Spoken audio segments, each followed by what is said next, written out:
I had a muted. I was unmuted this entire time. God, give me. Oh boy. Good morning, everyone. Good morning. This room is looking quite different with the decorations in back entirely changed, except for the part where I still have a Christmas tree up. I'm that guy. I'm that guy. Almost Valentine's Day, still got a Christmas tree up. It happens to everyone. Greetings, Eli, Storm Mage, Liskaday, Darkwing, and of course Tevela. I hope you are all doing fantastic. Today's the first true day of vacation for me, so you know what I did? I got donuts.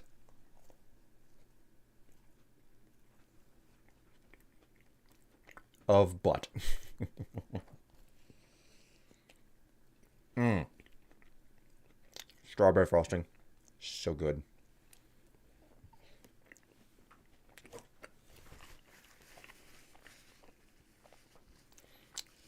Still got to take the tree down. Maybe look into if your trash pickup does tree removals.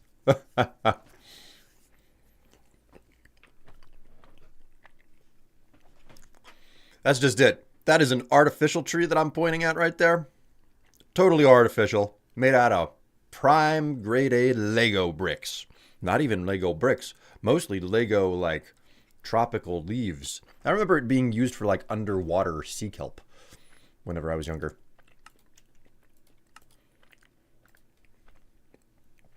So, you know what we're playing today, chat? Do you know what we are playing today?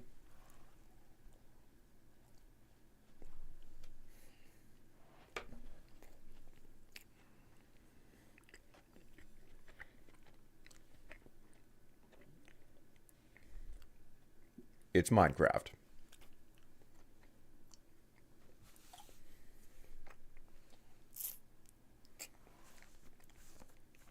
What are Lego bricks made of? Plastic. And you know what's recyclable? Plastic. Ah, Darkwing. There is a primary lie that the oil industry has sold to us. Plastics are not truly recyclable. The phrase reduce, reuse, recycle was very intentionally designed to refer to what you should be doing first and in that order. Reduce, reuse, recycle. And the oil company leapt on that third one.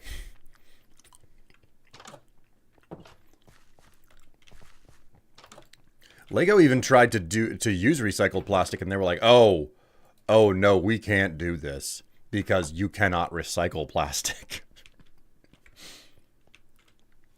It just doesn't work, so.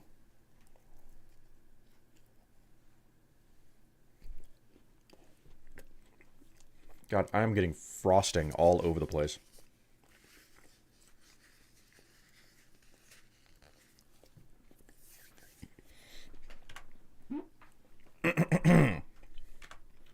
Okay, so.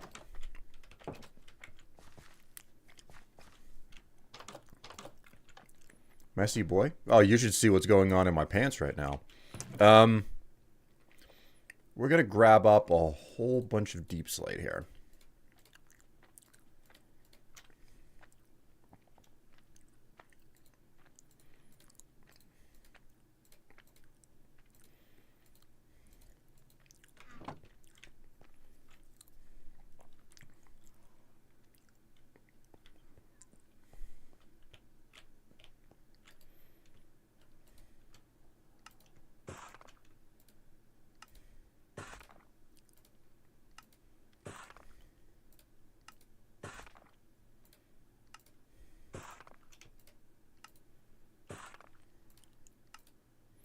Deep slate tiles and deep slate bricks.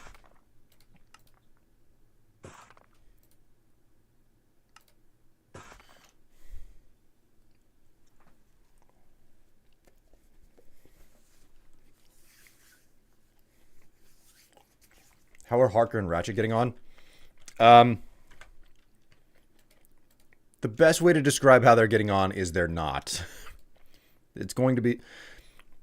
We've more or less come to the conclusion that what's happening is we are manually socializing Harker A bit like how we were forced to manually teach Ratchet how to use a litter box.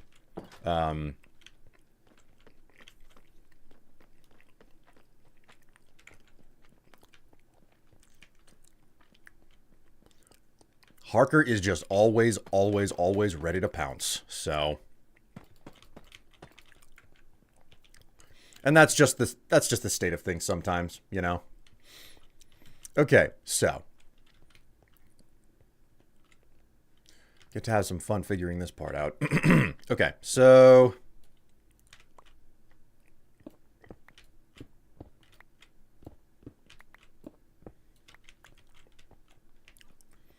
we widen the tunnel a little bit. I'm going to have to rip up the tracks and the blocks that all of this is on. He's a kitten and always wants to play. Patches is like that too. Well, the thing is, being a stray, it's very clear that he hasn't let go of that. If there is another cat, I must attack this cat. I must get this cat away from what is mine. Like, that is what's going on in a lot of the instances. Or at least that's what I'm perceiving it as. I could be entirely incorrect. But it's a long road, and that's really all I wanted to say about it. Like, I don't want to get into the weeds about, like, trying to get a cat that had to, like, fight for its life all the time.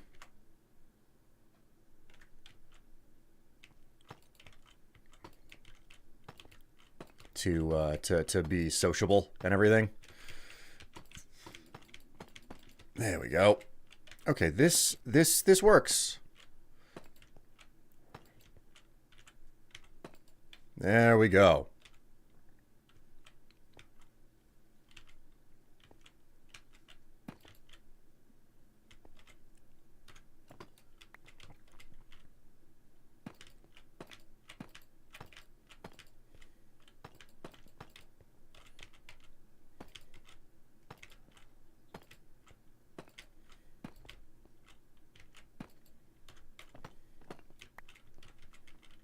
Damn it, man. Oh, man, I screwed it up.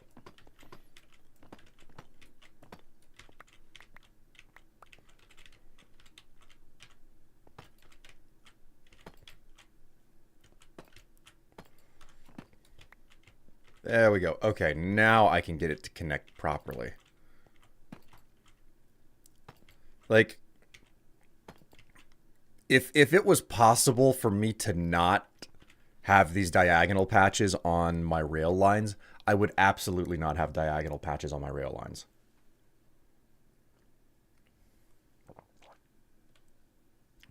Hello, Cortex. How you doing? You know what? We need some music in here. We need some music. Let's pull up an ancient piece of software called Windows Media Player, because it still works. It still works.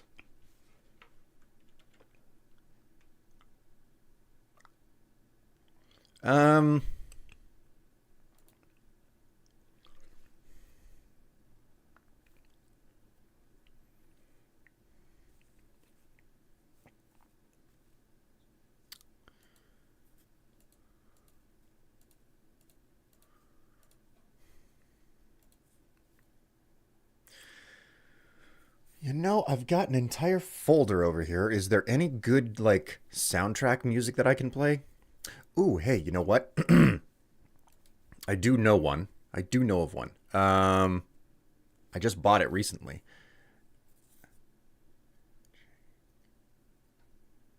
Here we go. Found it.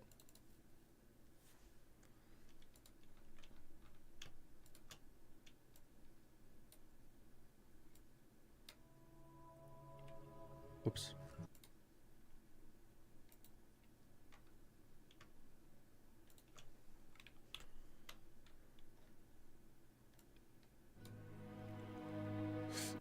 There we go, and we will rename this to Enshrouded. There we go. I have the Enshrouded playlist going now. I'm going to turn this music a little bit up. You guys tell me whether or not this gets too loud, okay? Because that's important. I don't want to blow your ears out.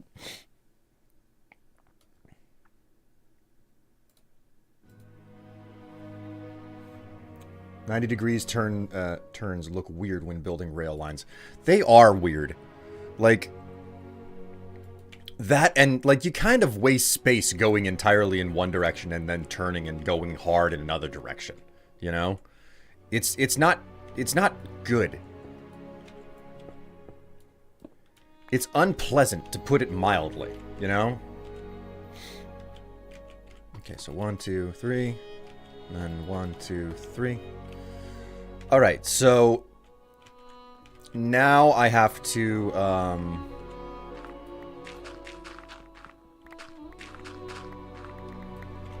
know, I'm constantly in need of gravel for, like, making cement. Or is it concrete?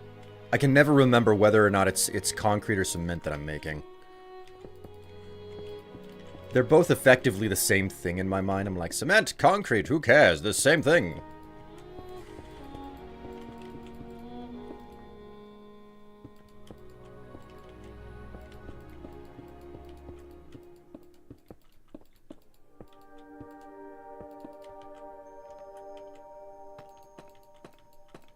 Okay, so...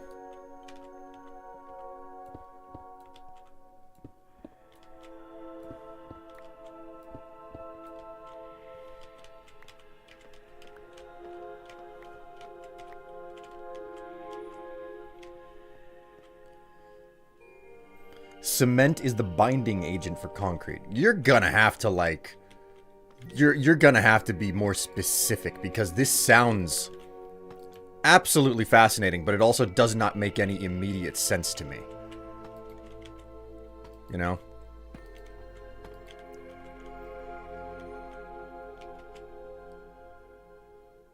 I just freaking did it again. I just freaking did it again.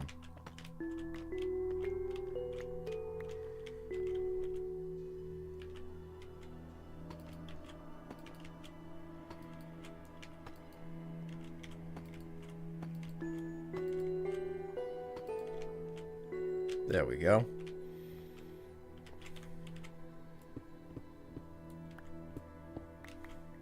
Cement is a binding agent made from limestone and clay, whereas concrete is a building material created through the proper mixing of cement, water, sand, and rock. Okay, okay, so you create concrete by combining limestone and clay. Because I had heard that cement is bad for the environment because you have to heat limestone, which creates carbon dioxide or monoxide. I think it's dioxide. And I always thought to myself, well, I thought it was made out of, you know, like sand and water, you know?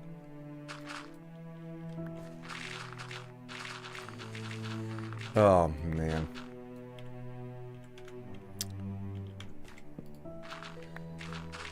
When you find a gravel vein and you gotta go for it.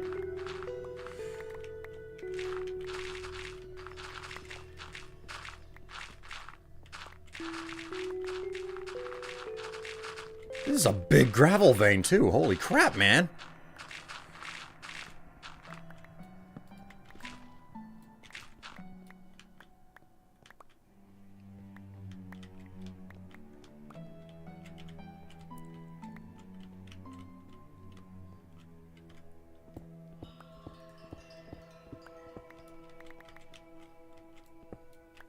So then, I guess that my next question in regards to the concrete thing is like, what the hell is hempcrete?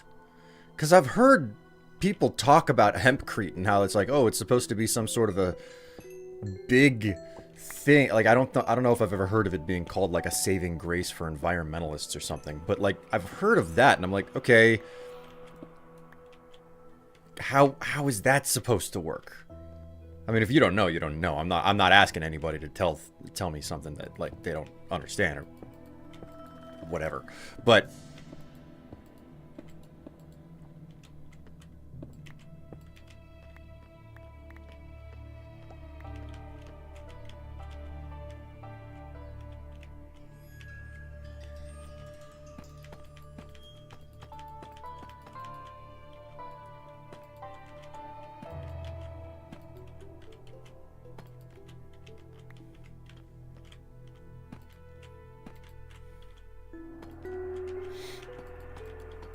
This is a fascinating topic to me, you know?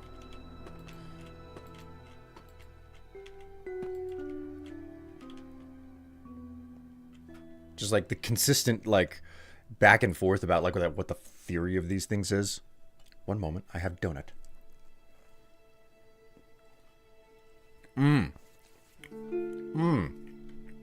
Oh. Oh, chat, that is a blueberry cake donut.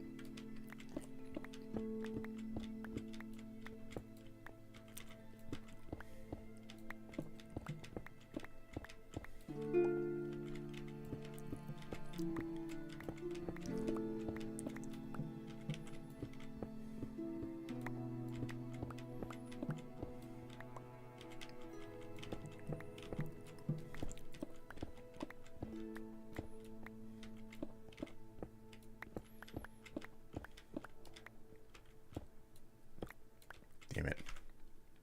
Damn it. Damn it. Smash the wrong block.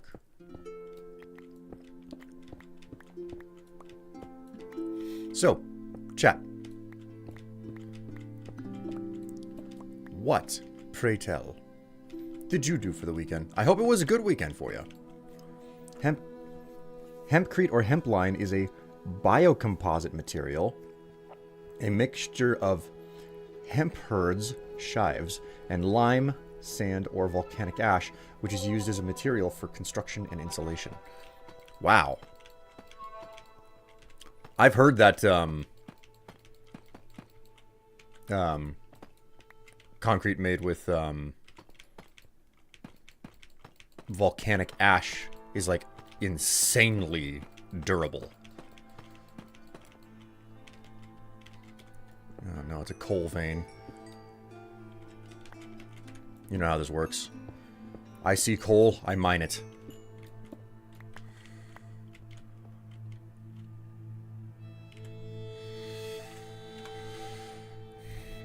Enshrouded has still got me in its grasp, guys. I keep, not only am I listening to the music right now, I'm also, like, constantly jamming the wrong keys.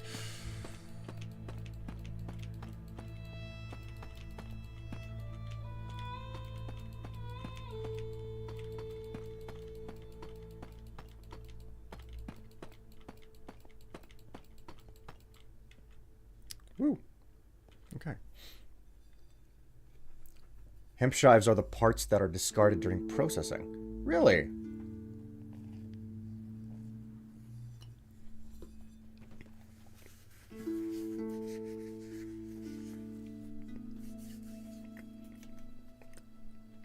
You worked the whole weekend? Ah, that's no fun. I mean, I hope you're getting paid good for it at least.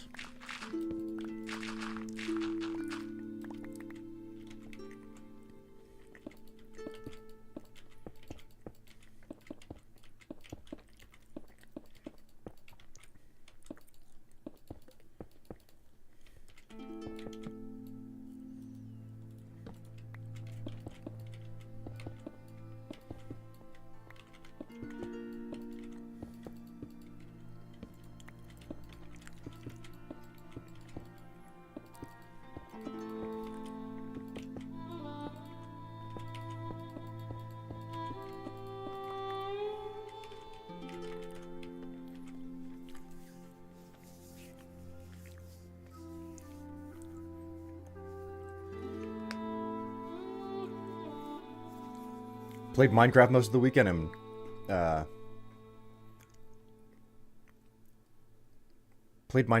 weekend and also cleaned house. Oh wow, you took out the trash, huh?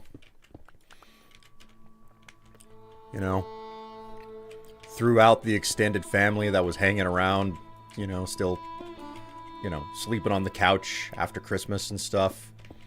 It was like, Uncle Ro, when are you gonna go back to work in Massachusetts? And, you know, his response is, oh, get up and leave this evening. And then he never does, you know?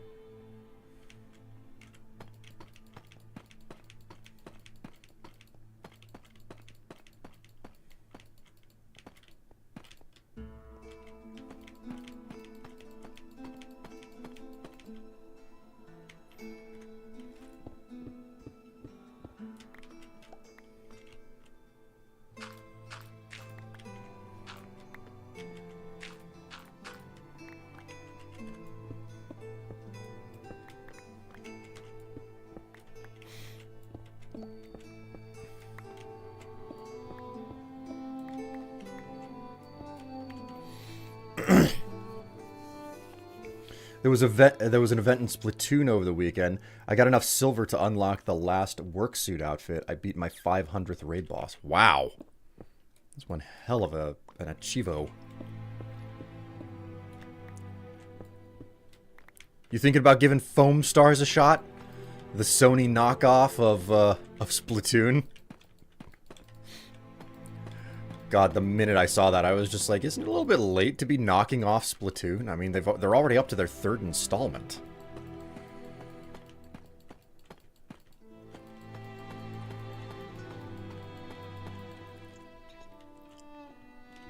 All right, cool.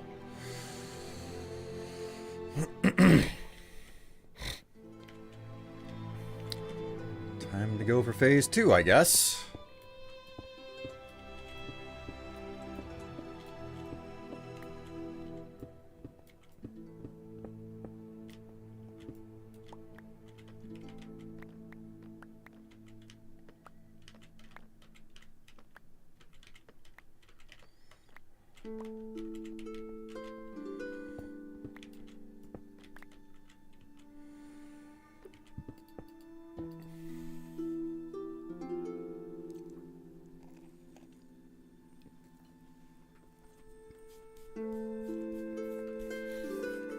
I don't have the console for it, and my computer is too shit to play it on there. Oh.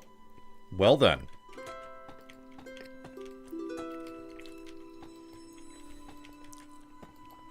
Been spending most of your life living in a scrub gamer's paradise, I guess.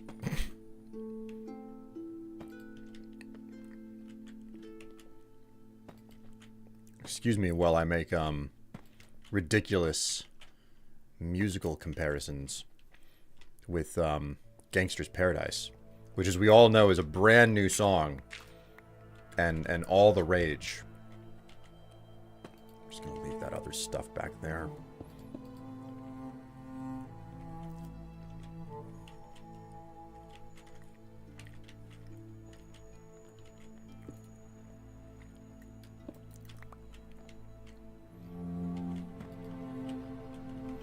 Oops, used the wrong stair.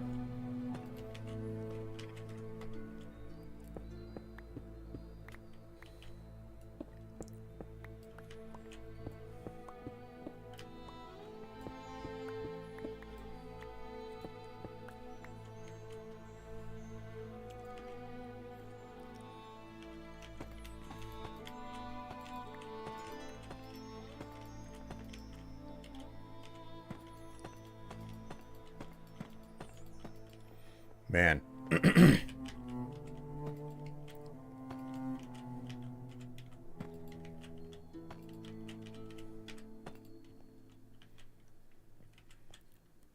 All right. Looking good. Looking good.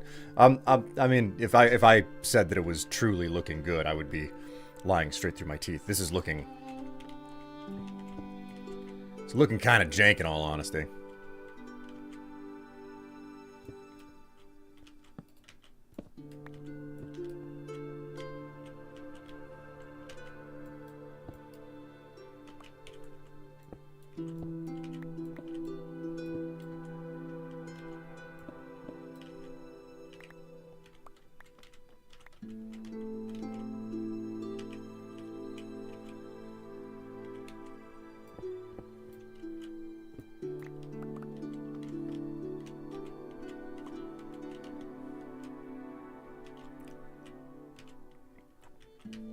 So we gotta do it like this.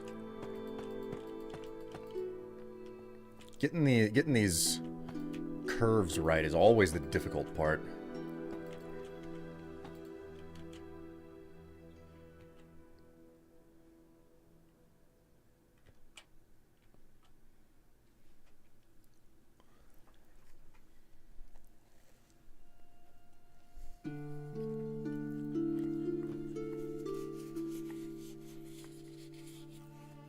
Doing anything that isn't a straight line in Minecraft will always be a little jank.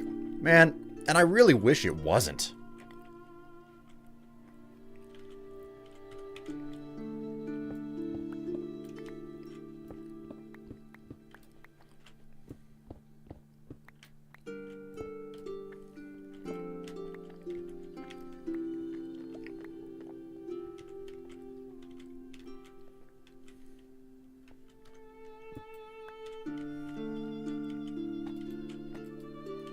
There we go.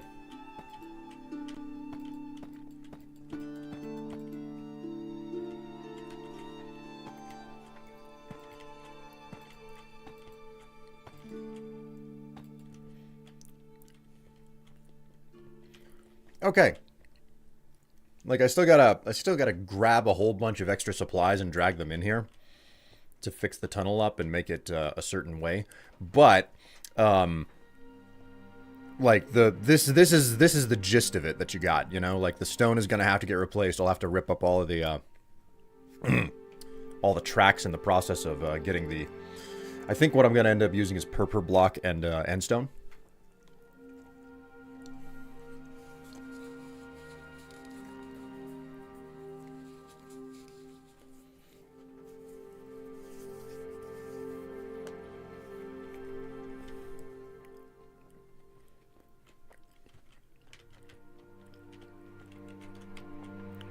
So we go ahead and just start ripping this out.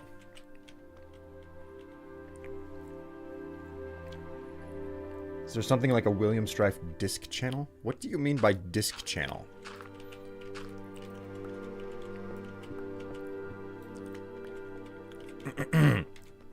Also, greetings, Woknows. How you doing?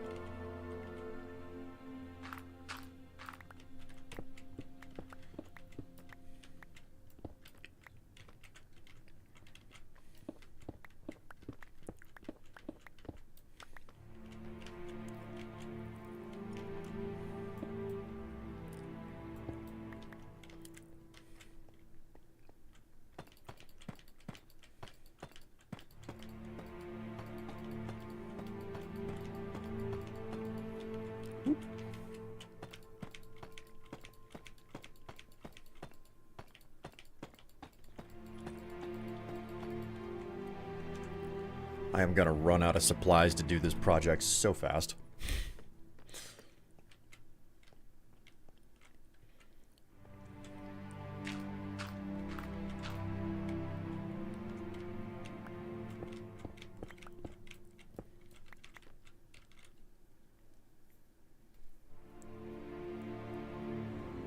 A Discord group or something for people to follow you.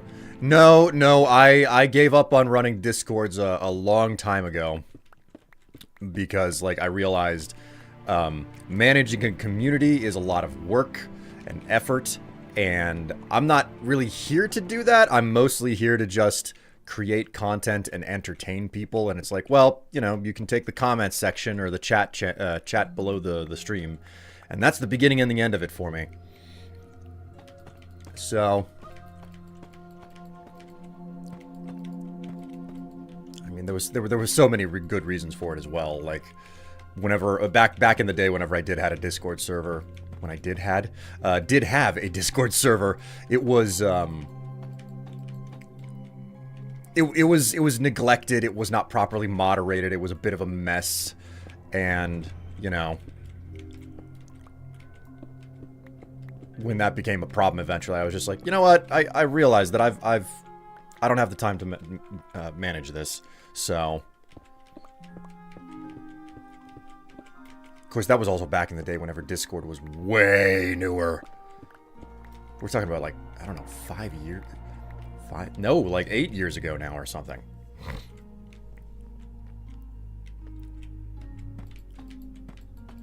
I think I had to delete my Discord server sometime in the ballpark of 2017. 2016, 2017? It's been a long time.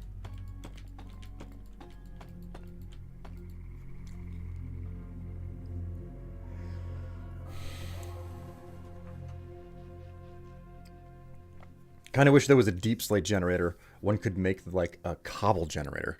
You know, that would be really, really useful.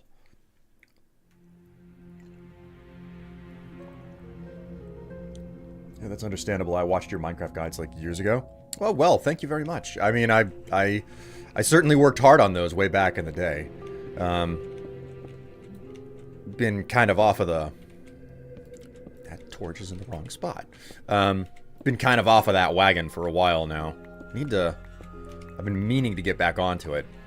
I mean, I did actually do a, like, the YouTube algorithm didn't pick it up, which was really disappointing, but I put a whole lot of work into a new, Minecraft, guide. Well, it's not really a series, but, it was a guide about how to make a villager trading. How to do villager trading, how to like get villagers, how to like breed them, how to establish their job roles, why you would want to do that, etc.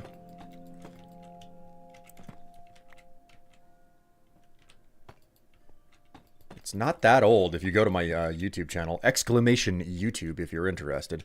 If you want to see any of the streams, you can also check out the VOD channel, that's exclamation VOD in the chat for the commands.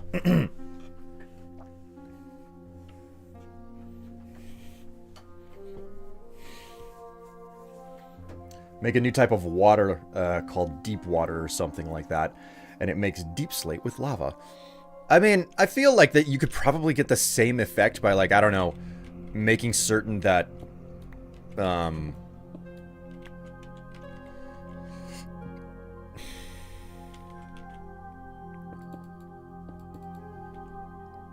I know that I've got something here. I feel like you could make the deep slate situation similar to how you make basalt. There we go. Basalt is made with water and lava, but you have to have is it blue ice or packed ice? I forget if it's blue or packed ice. But on that front, it's like, why don't you just do it the same as you do with basalt and like go in and whoop. That's noon. It is 12 o'clock. So just like go in with basalt, you know, and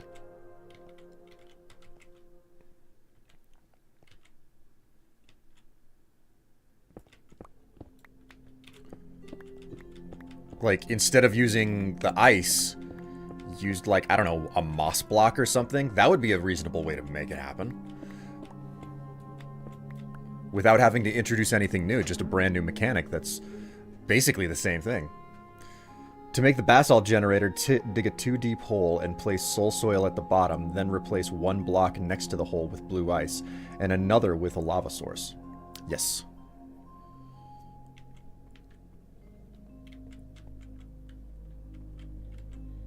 Okay, did I get that right back there? Give moss blocks a use other than decoration. Yeah, that would be a fantastic way to do it. And the reason I say that is because moss blocks, I think moss was introduced at the same time that deep slate was introduced. I think. I could be entirely wrong about that, but I'm pretty certain that it was introduced at the same time. Okay, so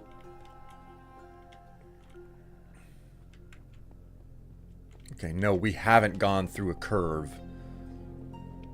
So I gotta figure this out. I don't have a template to figure this out. It's looking pretty cool already. Man. If lava was involved, wouldn't they set on fire? No, moss. You know, you've asked a very good question. I am going to check this.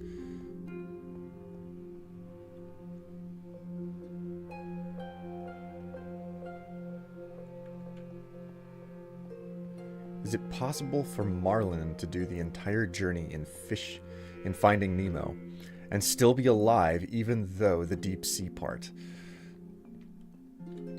I don't know. I don't know.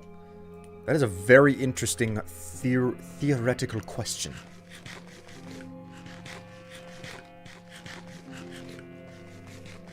Does moss burn? Time for science. Yes, that's what we're gonna do. And it's not a bad opportunity for me to, like, come up here and dump some material as well. Oh my god, this is getting awfully full. I'm gonna have to, let's load the gravel up, because that's gonna be useful elsewhere.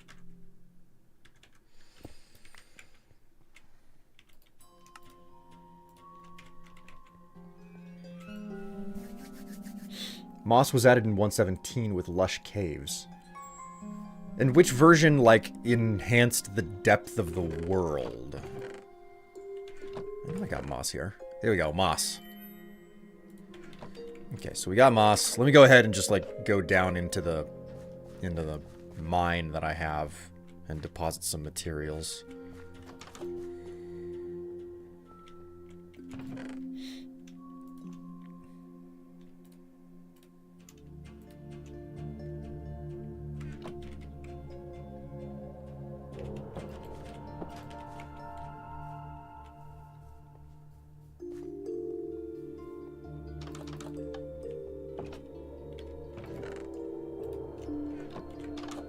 There's all of that.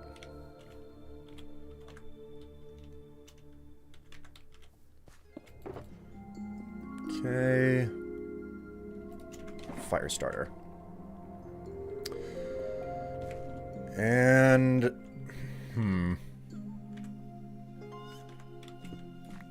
Gotta do this someplace that's not gonna set anything on fire.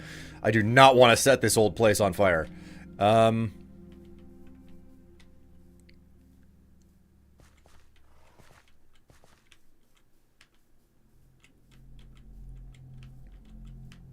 That was the first part of the Caves and Cliffs expansion. Ah, okay then. Alright, this is a good enough spot. Let's do it. Put that down.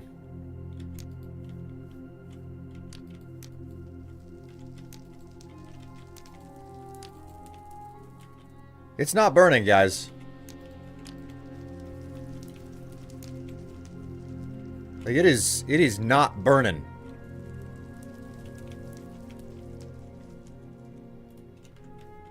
So this just in, moss does not burn.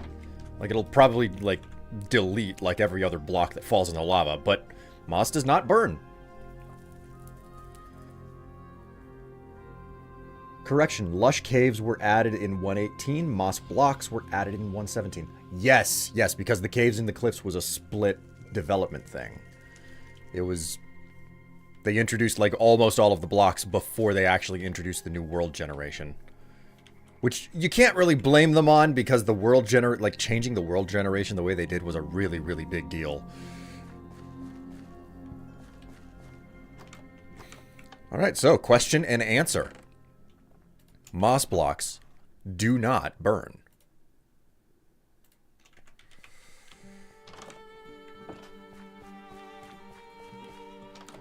So, moss doesn't burn. Huh. Moss does not burn, so it could actually work. Yes, yes. I'm gonna have to go and mine up a whole bunch more deep slate. Because I do not have enough to finish off this, excuse me. I do not have enough deep slate to do this entire project. Oh. Oh my. Kind of futzed that up there.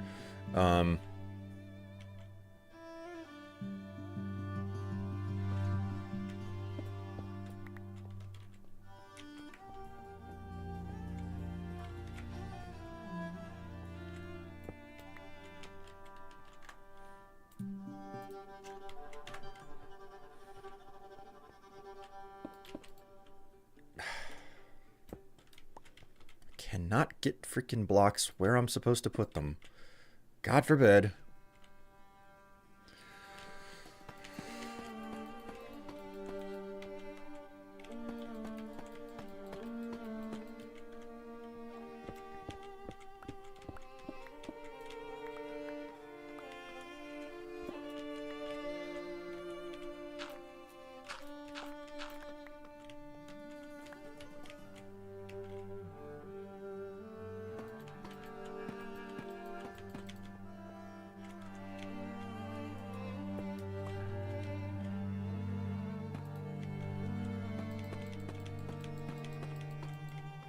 Go. A little bit at a time.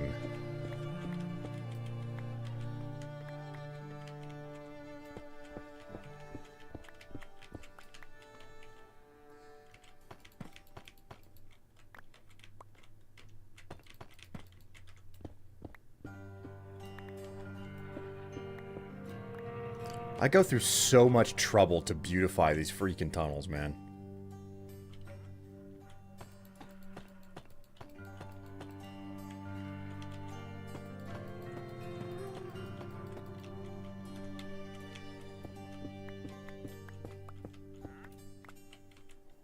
Oh man, I hear a stupid traitor up top too.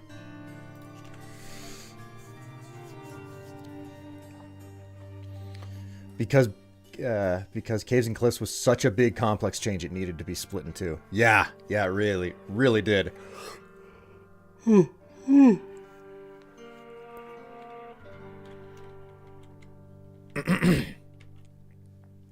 remember being super, super excited for Caves and Cliffs as well. So, this is a relatively simple...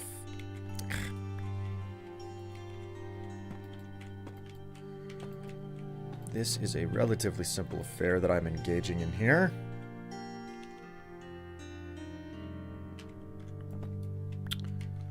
Of course, it can't just be simple. Ugh. Futzed it up. Freaking stairs, man. The way that you have to put stairs in is always such a pain in the ass.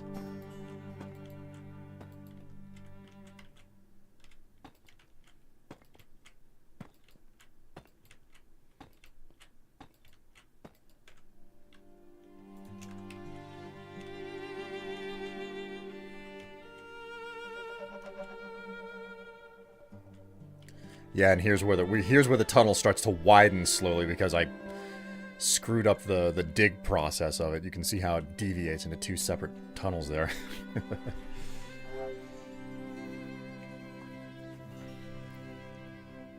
Hello, Mr. Strife. Oh God, you want me to do an ooh-woo voice, don't you? You just redeemed the accent. Oh jeez.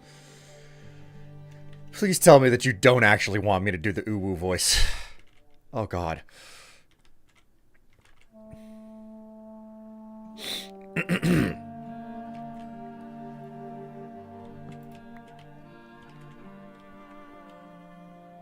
there's just one block to either side of it.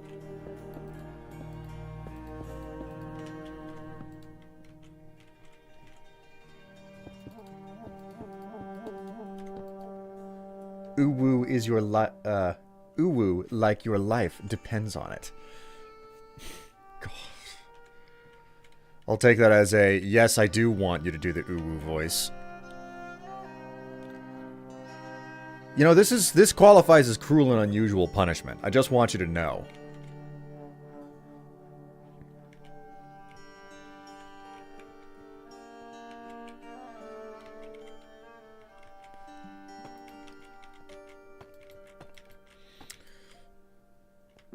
Oh my God, I used the wrong freaking... Alright. Alright. We'll do the freaking Uwu voice here.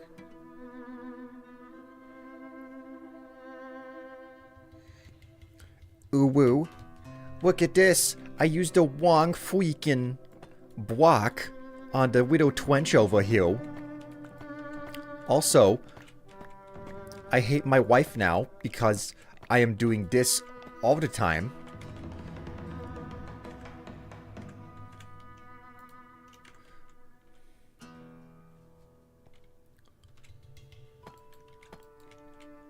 Some days I want to watch the world burn. I want you to know you're a horrible person.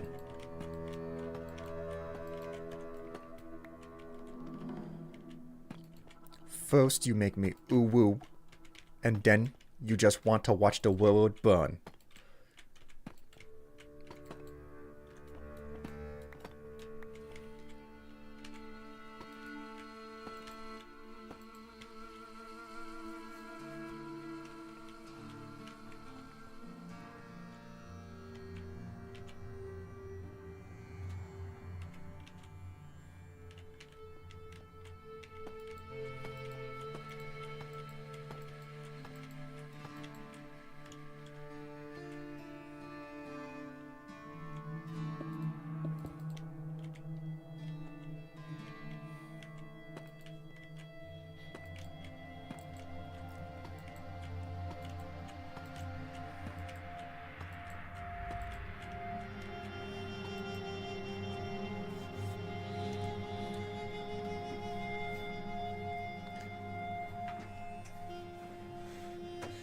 Is it that cold where you are, Ace?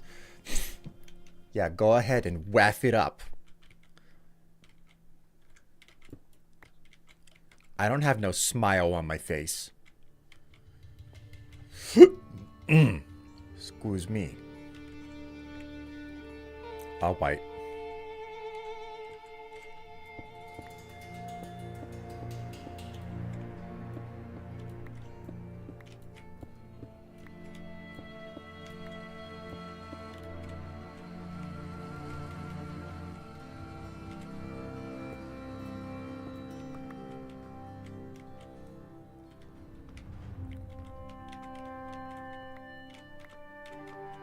This is rather awkward. Surprising, we know, but it should be because it's February. Fuck global warming. It just snowed yesterday. It snowed last night for me. Clearly, because it snowed last night, global warming is not real.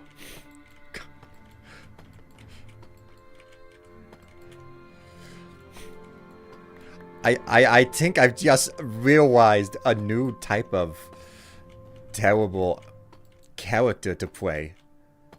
An uwu who believes in all the worst conspiracy theories and continues to repeat them all the time. Did you know the shadowy global elite? They're taking over the world.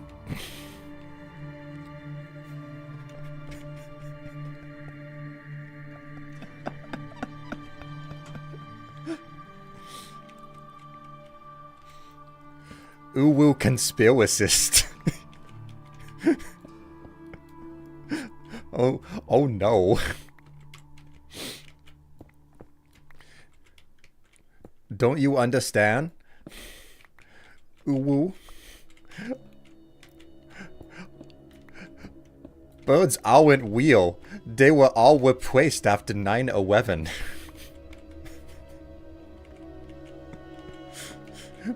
They're all actually security drones.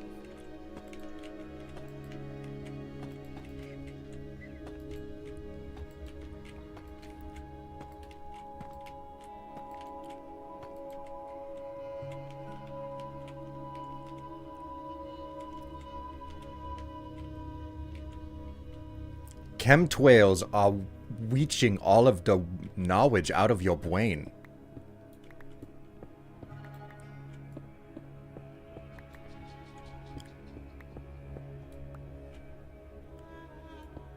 It's the global elite's effort to make certain that you have... It's the global elite's effort to make certain...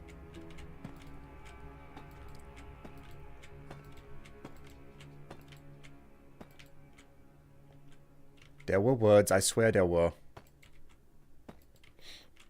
It's the global elite trying to spread the zombie virus.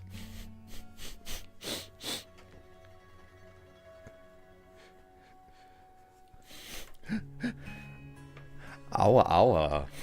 Oh, look at you. Awa. Oh no.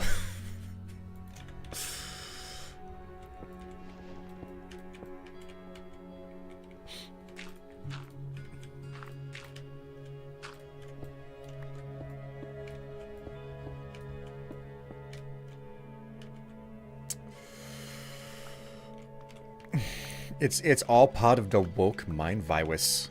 Oh no.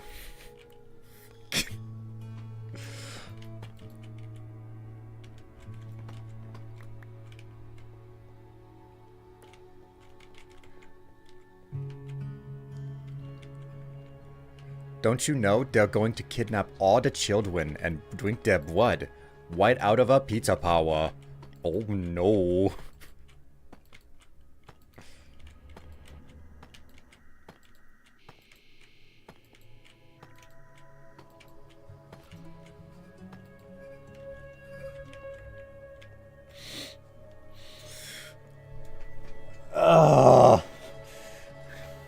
You brought this on yourself. How dare you? How dare you try to say that You cannot run away from your actions. Just like how you can't run away from the Jewish space wazers.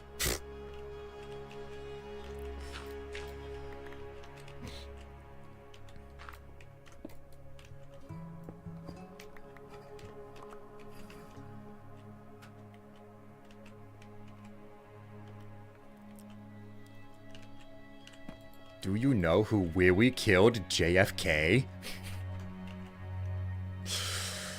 Oh boy.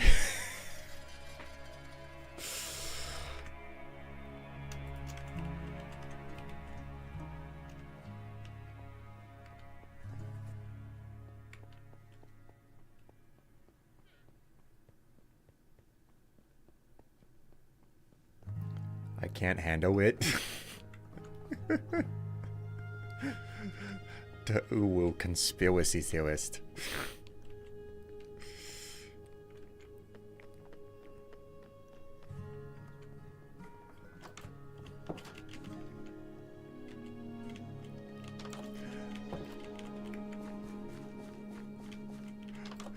Uwu conspiracy Strife was not on my bingo card this month.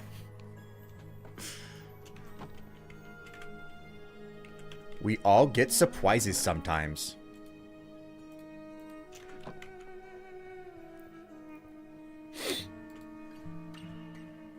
It's making my day. Well, welcome to the stream. Here, we're going to... Chat, today, here, we're going to do the most impressive arts and crafts. Today, what we're going to do is we're going to learn how to craft and fold. We are going to learn how to craft and fold tin foil hats. It will keep the shadowy cabal out of your brain mind and ensure that your thoughts remain your own. And the government won't be able to implant you with the woke mind virus. I hope you brought a number 2 pencil.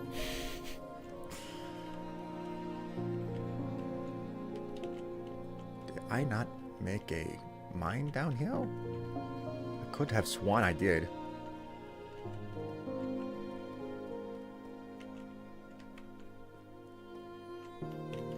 Well,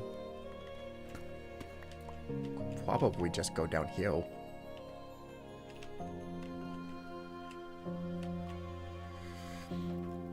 The chemicals in the water are making the frogs. I forgot about that one. That's the most important one.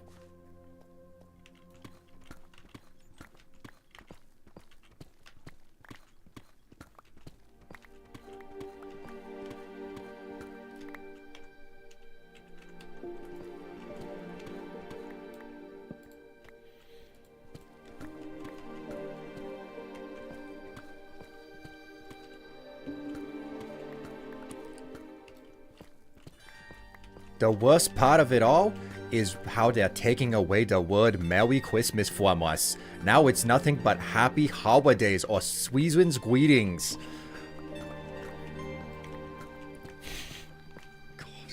Okay, I cannot do anymore. I hate the Uwu voice already, and I feel so strangely conflicted about constantly throwing out the most stupid, ridiculous conspiracy theory bullshit in that voice. It is weird. You got your voice redeemed. Congratulations. I think I invented one of the worst characters I've ever had, that I've ever come up with. I hope you're satisfied. God. Ah. 2, 3, 4, 5, 6, 7, 8, 9, 10. 1, 2, 3, 4, 5, 6, 7, 8, 9, 10. Cool.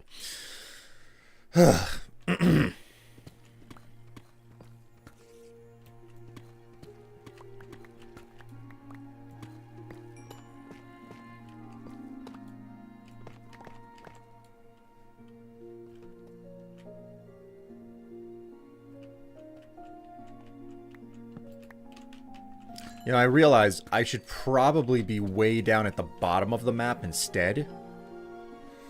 What's my height here? I'm negative 35. Which isn't deep enough. It's not deep enough. I have to go deeper. What's the website you got this texture pack from? It was probably Planet Minecraft. Like, Planet Minecraft is such a classic website that I would always go to way back in the day to find texture packs and whatnot, so that's probably where I went. But Whimscape is the name of it. Regardless of where you find it, that should be the name. I mean, there are a couple of different texture packs that I was toying around with. My personal favorite at this time is Lithos Core. I've been using Lithos for a while now. Freaking asshole.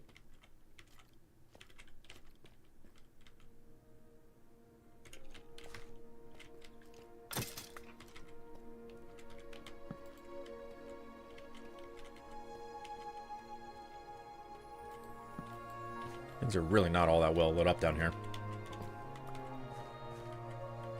Okay, so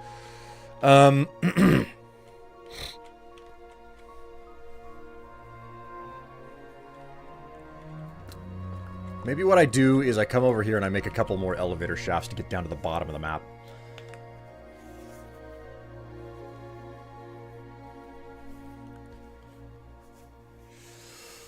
Oh boy.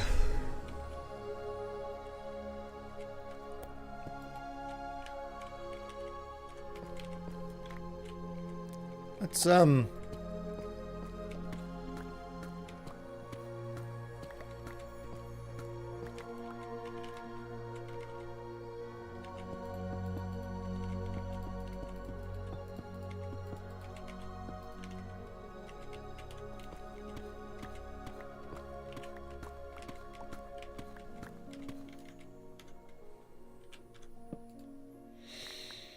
Okay, so we'll do 2 elevator shafts, one over here and one over here. It's going to be a bit of a fun time making this work because of the fact that, whoop, I've got some depth to cover.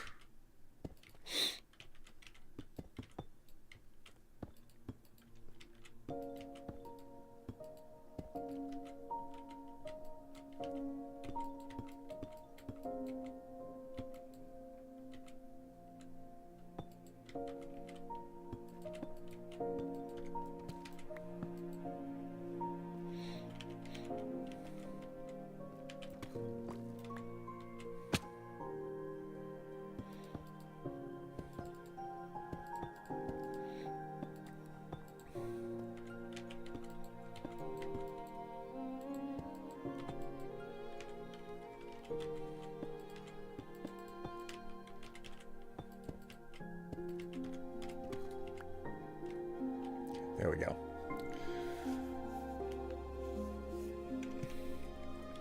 Okay, so for my own safety, what I'll probably do here...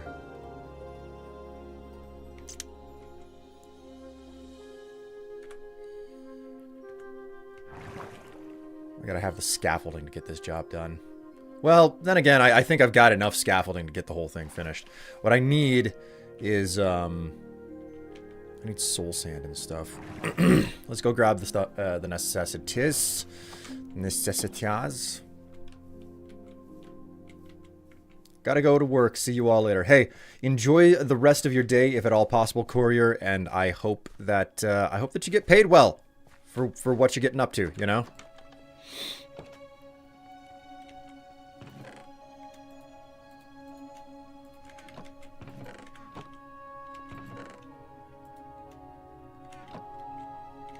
So,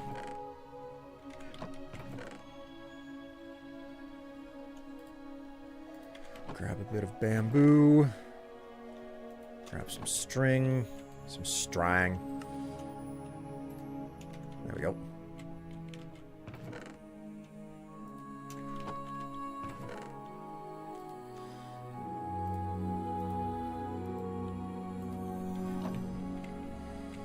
Okay, so...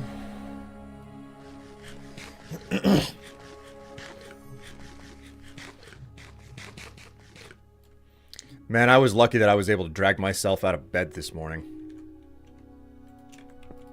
Like, I stayed up way too late last night playing Enshrouded. Such a freaking good game. Such a good game.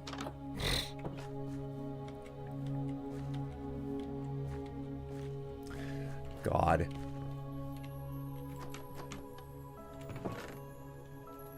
You know what I need now? I hate that this came across my mind, but you know what I need? I need what needs to be made is a pair of underwear with the Owo emote on the back. And it says Twans Mine Virus. And specifically the underwear has the the trans flag on it. Oh my god. Maybe it's like that's the whole coloring motif. Ugh. I keep thinking up these... It's funny, but it's terrible at the same time. I hate it. Okay. Right, I need a bucket of water, and I need some other stuff.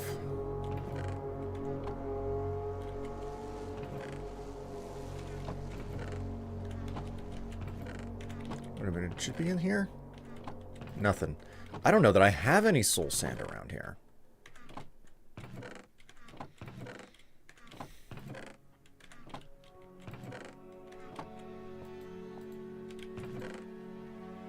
Nope.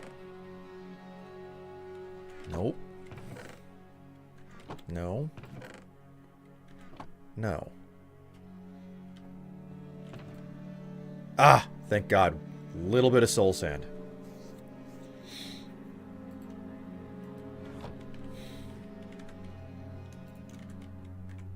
Wrong one.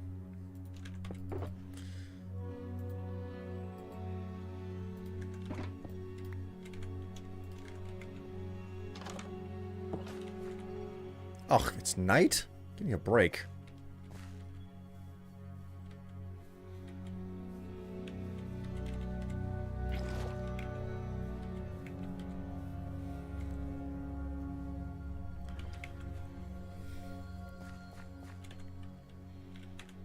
I think the only thing worse than that would just be, you know, a standard bright pink pair of Barbie underwear.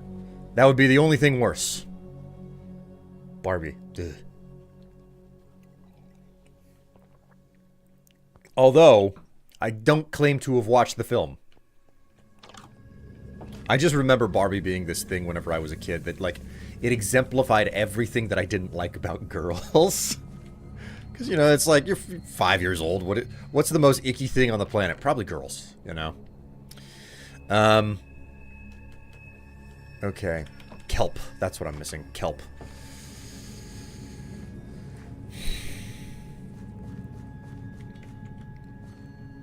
Pretty standard for a kid growing up in 1993?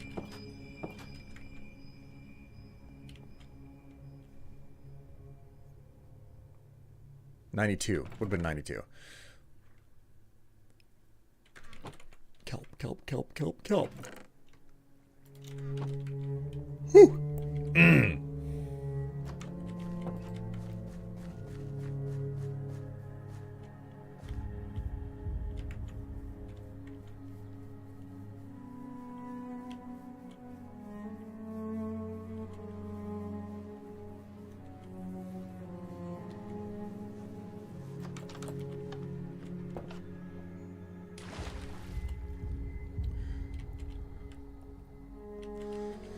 Well, my jimmies have thoroughly been rustled in the bad way after doing, that voice.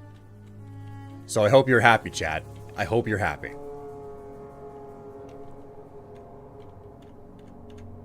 Okay, here we go.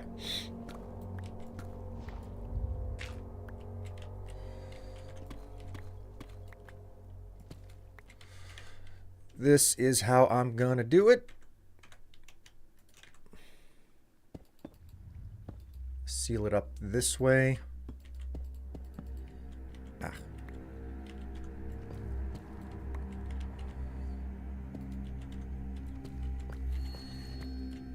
Oh, hello. Already, I'm finding diamonds.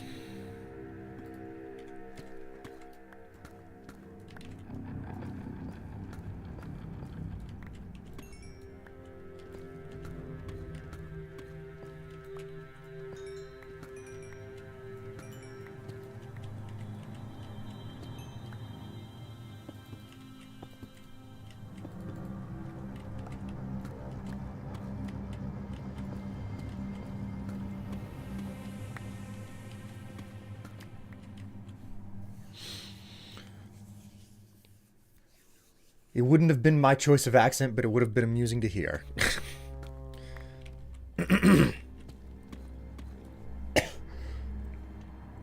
I'm sorry, it was amusing to hear.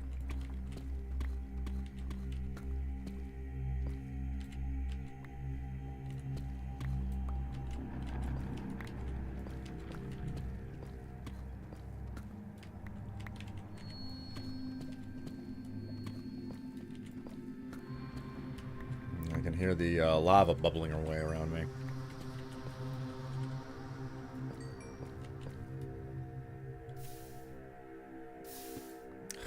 Damn it. My diamonds.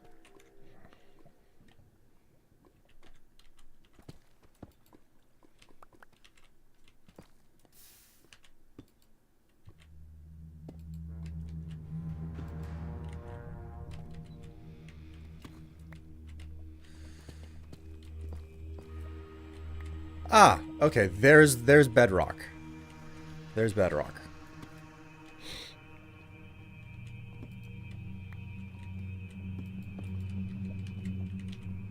Okay, so the question now becomes...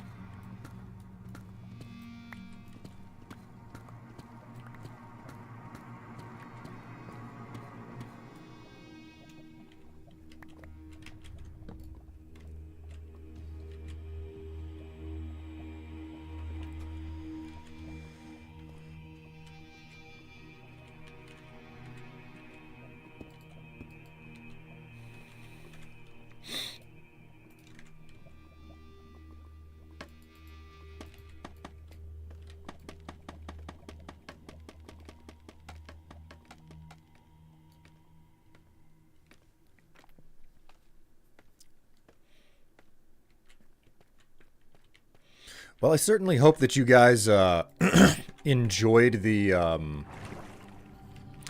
picture set that I put out, because one, it was a whole lot of fun to do that picture set, but also because I'm not up to the point yet, but what I plan to do since I'm on vacation this week is do another photo shoot with the white dress that was gifted to me. Hopefully that wrestles your jimmies. Doors.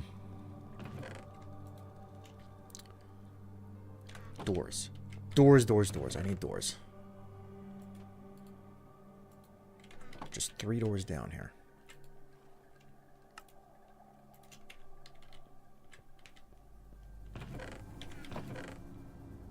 Well, I had spare doors here already. Huh. Okay, well.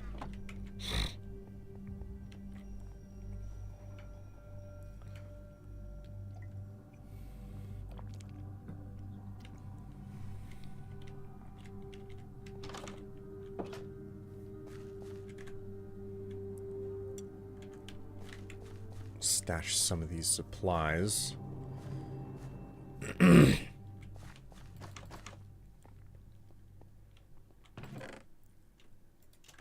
Although I am curious to know just how compelling the photography I do is to people.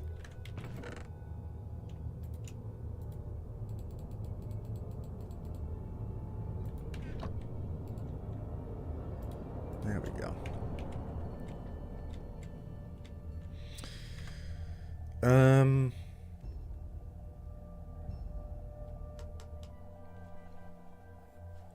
I know that some people enjoy it. Oh, wait.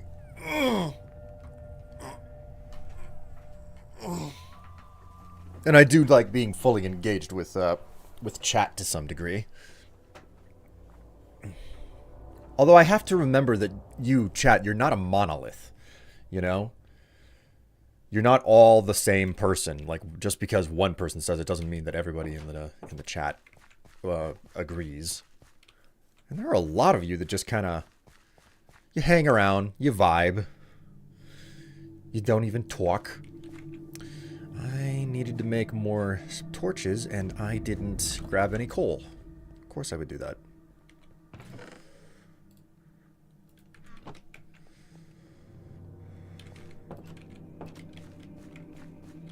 Hive mind, hive. Are you chanting for something in particular there? Or are you just saying hive mind just because? Huh?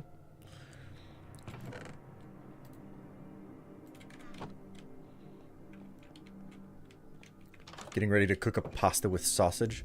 That's pretty good. We had spaghetti this last week.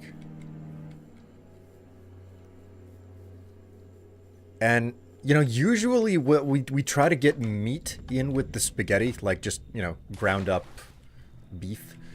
But this time around, we didn't. We didn't do any meat with our spaghetti, which it changes it quite a lot. Like, it really quite changes it.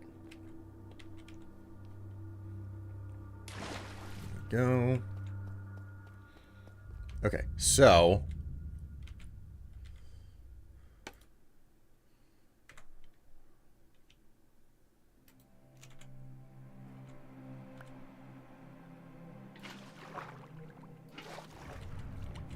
Oops. Okay.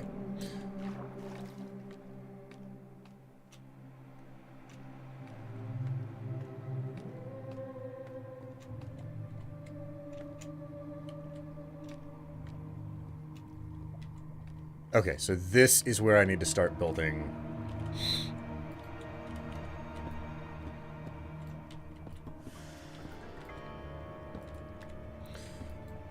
Not gonna lie though, pasta with sausage, pasta with meat in it is freaking fantastic. I love it.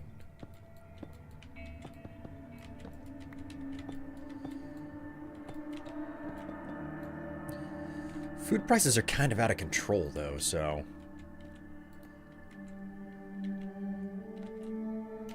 Alright, now that that's done, I just need to go back and... Well, you know what? I could probably get away with just...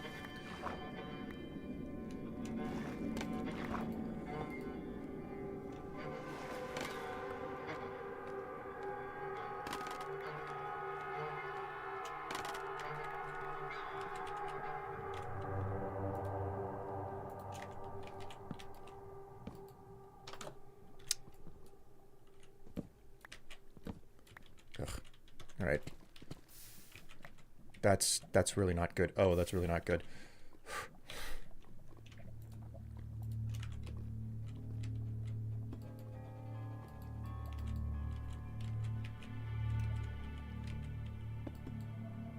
That almost went very, very badly. Oh, jeez. Whew.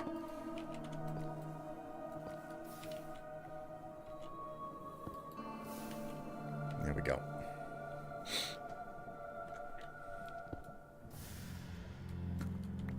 Okay, now that that's done... What the... There we go. Okay.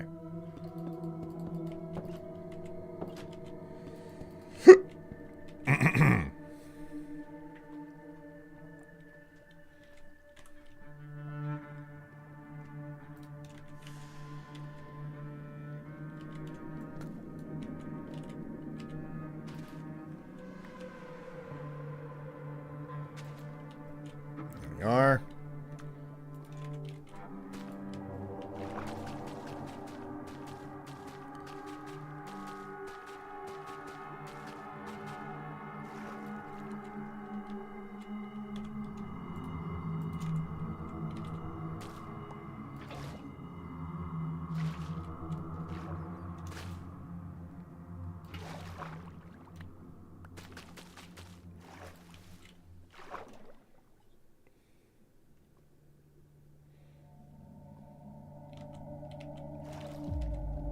There we go. Okay.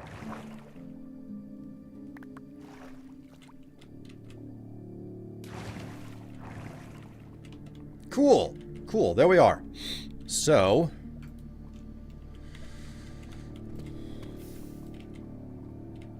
Of course it would. Of course it fucking would.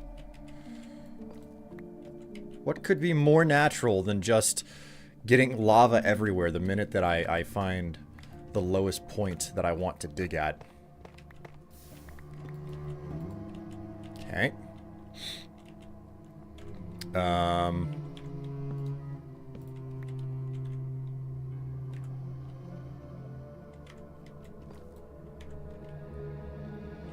Certain that this is equipped.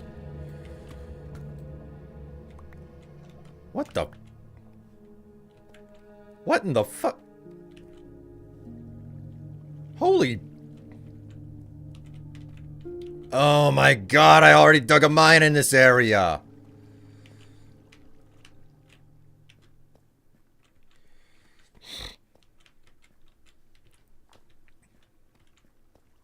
And I have instantaneously gotten lost. I don't know how the hell I got in here.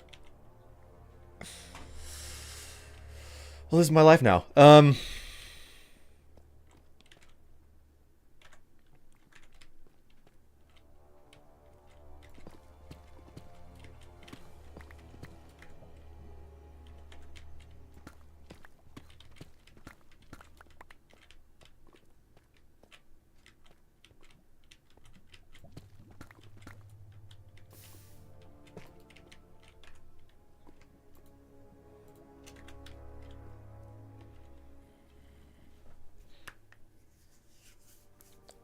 And Strife was never seen nor heard from again. Yeah, I'm kind of venturing down that road. Actually, I should probably take my medication.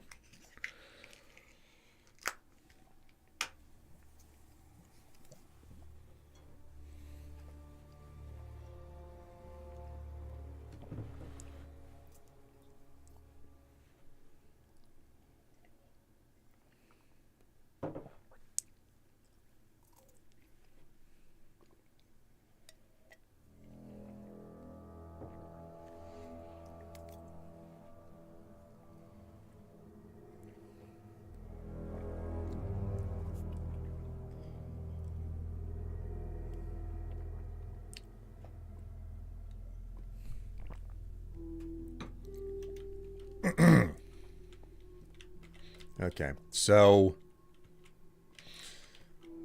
that's a no-go.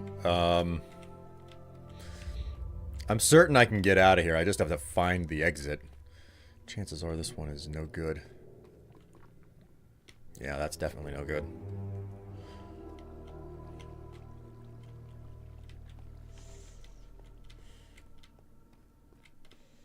Are there any shafts not dug here? Chad, I have a request. Will you let me plumb your shaft?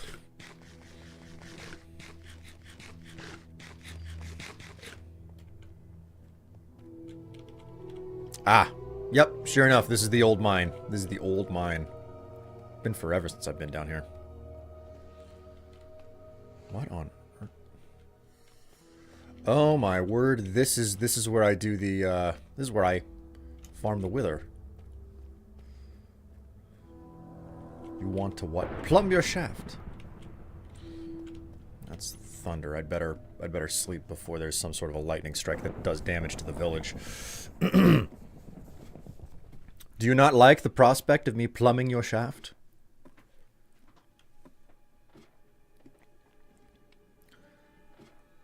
Enjoying it all day and night?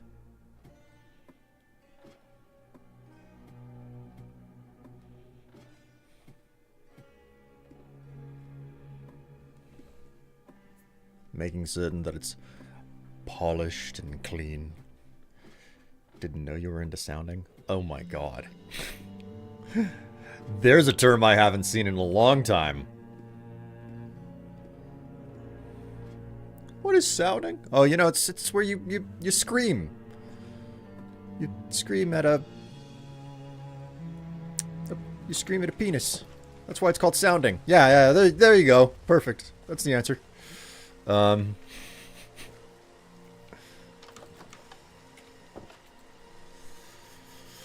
Oh, wee.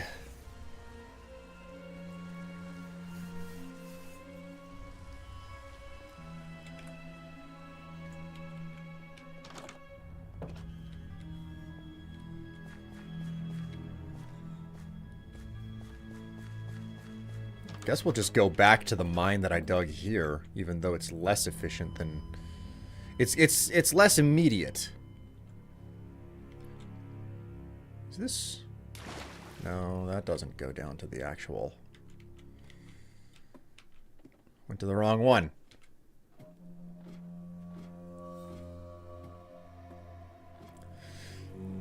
Although, I'll be honest, there are some wild things that people are into out there.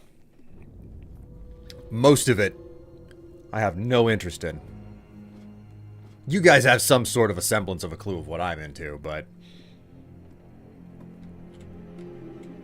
A proper Strife does not kiss and tell.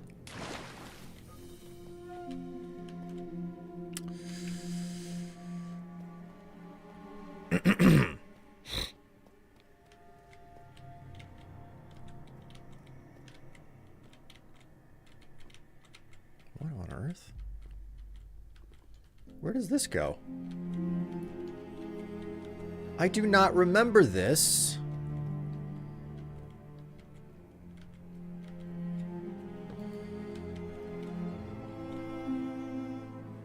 Calcite, that must be next to a geode.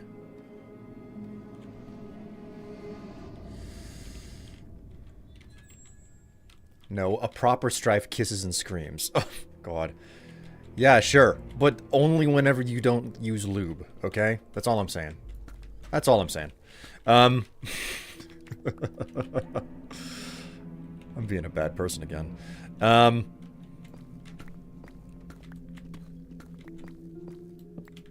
may as well dig out the basics for a new mine. I didn't intend for this to be the stream, guys, but I didn't know that I was so desperately low on deep slate. Like, this is something that I have to fix at some point. I need to stockpile an entire stack of deep slate back at, Sorry, Storm Mage. I didn't mean to scare ya.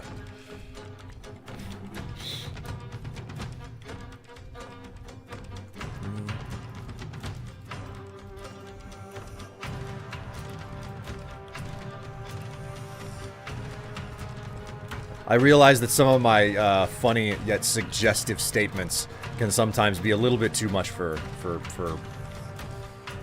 Well, I'll find a line and I'll flirt with it, and occasionally I'll find myself a little bit too far across it. Sorry about that.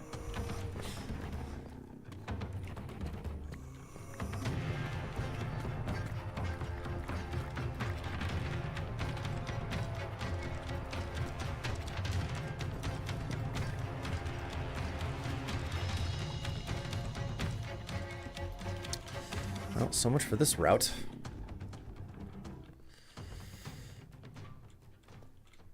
I think it's the thought of sex without lube. Which, I will be 100% honest, that shouldn't be pleasant. Like, there is no scenario where that should be pleasant.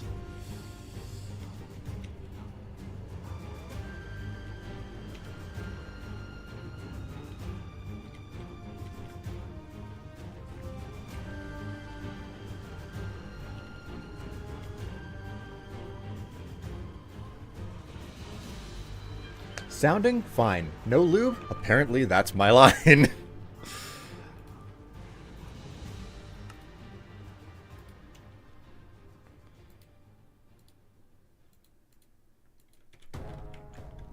Yeah, I guess you could say that's sounding painful, right?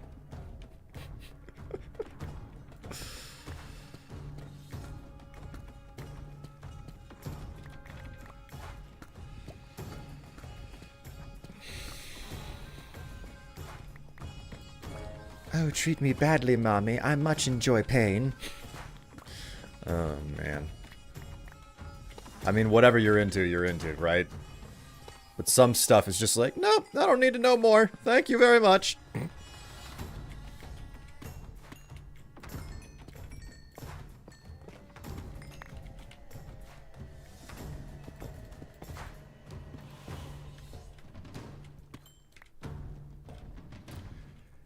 At least sounding includes lube.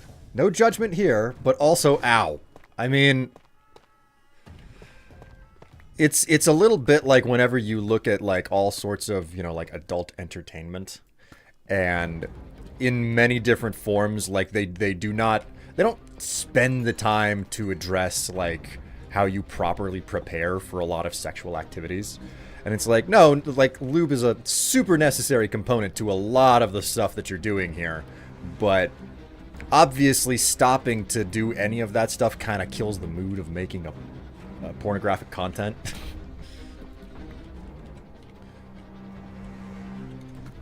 So they never ever like do the prep work and everything. And unfortunately, there are a lot of people who are like, I should give that a shot, but they've seen something with no prep work. I don't want to imagine the type of like unpleasant times people have had after thinking that something looked really, really fun because they watched it and then they realized, oh, there's a lot of other stuff you're supposed to do in preparation for this.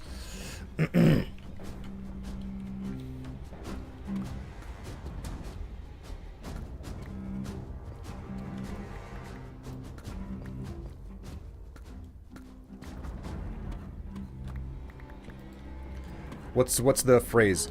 Lube is your friend. There we go.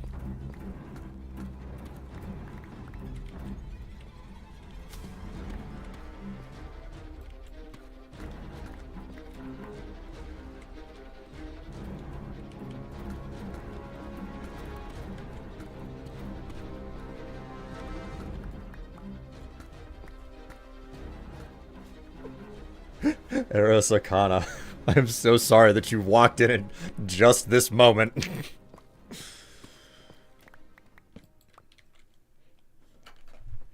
I started watching at an interesting moment, I see. Or so you hear. So you hear.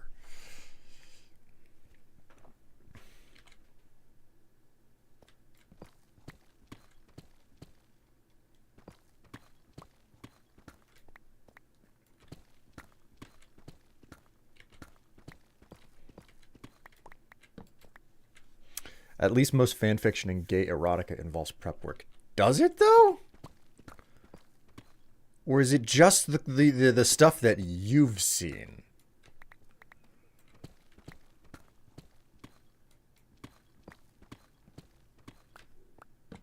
Should I not have hit the other end by now?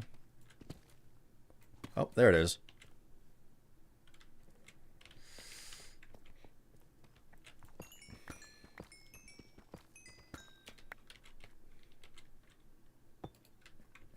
Okay, I'm not gonna go any further on this area right here.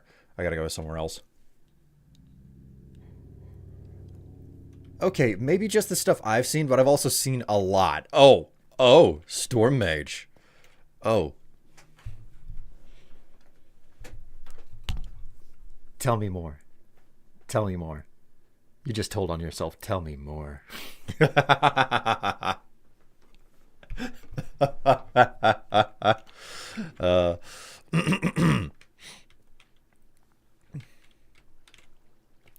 Okay, so... Oh, that's bricked up right there. Okay. Listen, it's my job.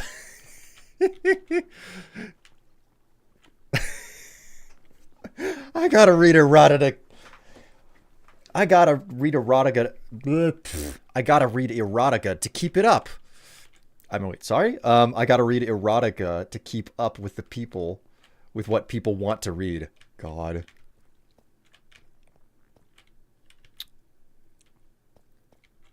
Okay, and I just went over here, and that's no go because I ran into lava. Man, a lot of the spaces here are getting bogged down with freaking lava problems.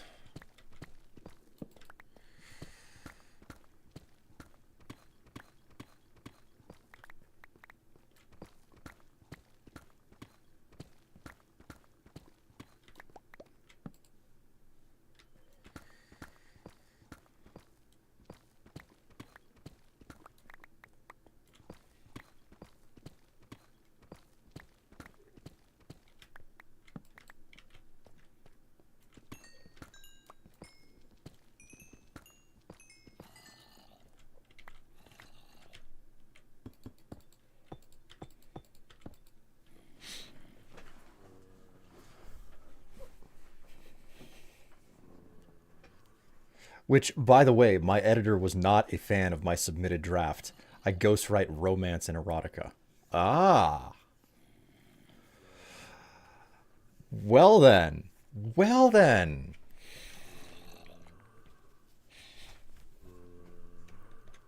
I mean, personally, I'm an advocate of the idea of whatever it is that you're creatively doing, it needs to be something that you're really, really fascinated with or like really into.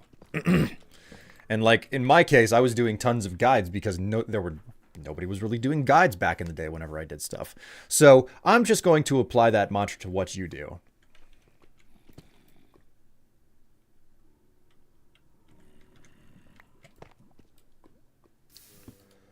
Well, so much for that.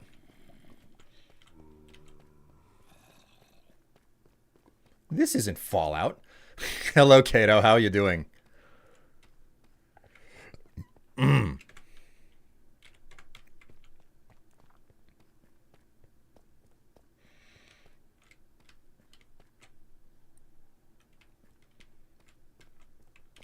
Getting lost in the damn tunnels down here, man.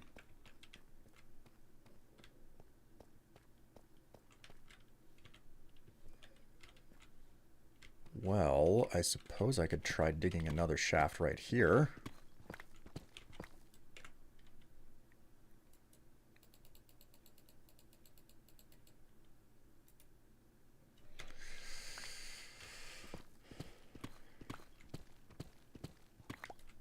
One, two, three, and then...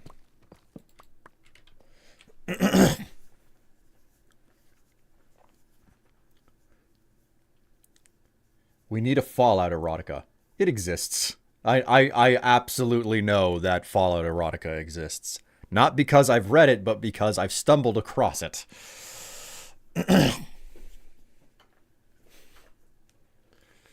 Hello, everybody. We do need more gay erotica in the world. How you doing, Will? Where are you digging today? Gay romance and erotica makes the world a better place. I like how this is like everybody else is talking about like gay erotica and Kato walks in and is just like, hey, how you doing? Hope everything's all right today. Just like... God. Welcome to my chat.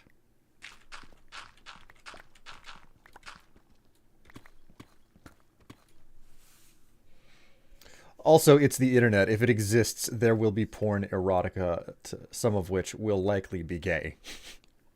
It's like Thanksgiving and Kato is my parents. Oh, God. God.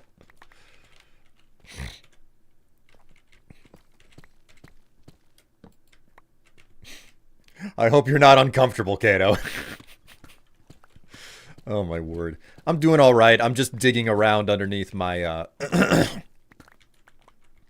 the original starter base on the server. Mostly because I need a lot of this dark stone, and it's just like, well, I may as well mine for resources at the same time, right?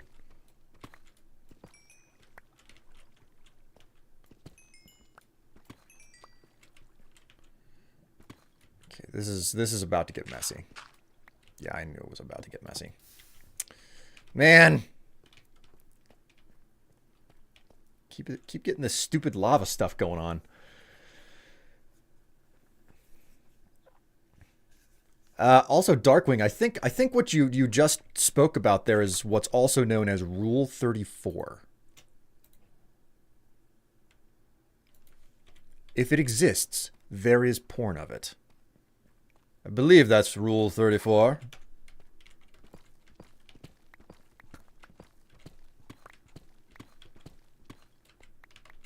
Kato just doing their best. I wanted to do my greeting before anything else. Even if I walked into an erotic conversation in real life, I'd ask how you're doing first. I just imagine that scenario. It's just like, hey guys, how are you doing? You look around. Oh, it's the middle of an orgy. Okay. Just walk up to two people who are just like really like in the pile of like flesh that they're just all going on at, and you're like, hey, how you doing? My name's Will, Can I shake your hand? Oh no, you're both hands on right now. I get. I'll do it later. Okay, yeah. I'll chat. Yeah, I'll talk to you when you're done there.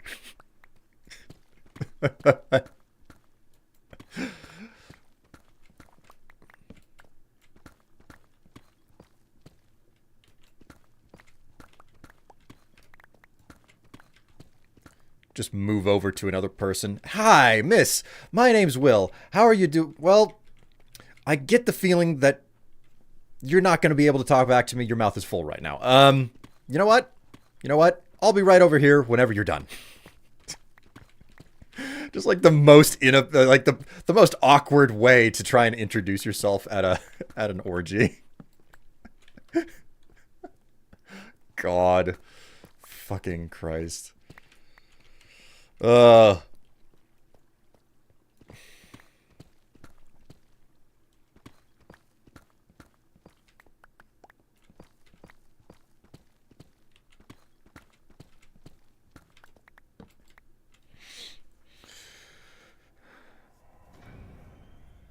Have you guys tried the dip? No, not that kind.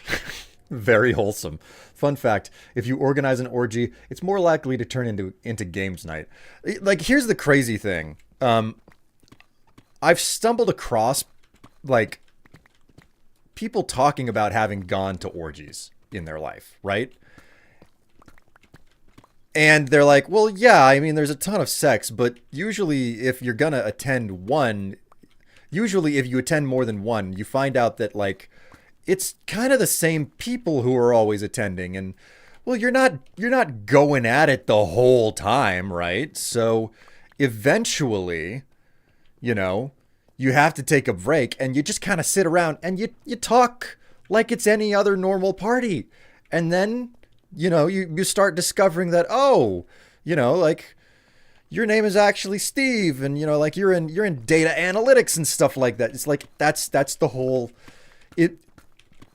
it's weird, Like, it's so strange to hear someone make the point that it's just like, no, like that those like utterly mundane things also happen at an orgy.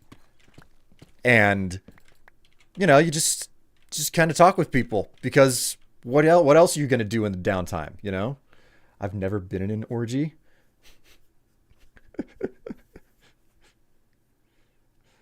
And what do you mean by dip? I've never been in an orgy. I think it's just in general a innuendo with an indefinite answer to that, Doomsday. So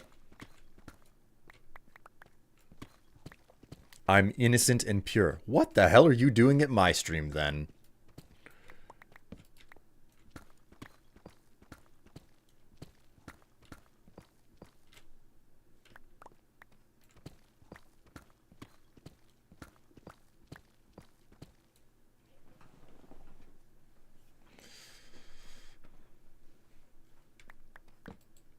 Life is just sex punctuated by other activities.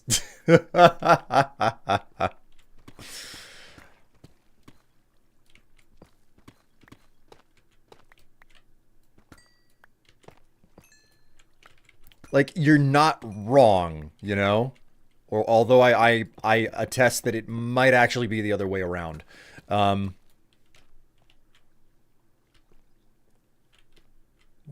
two, three, four, five.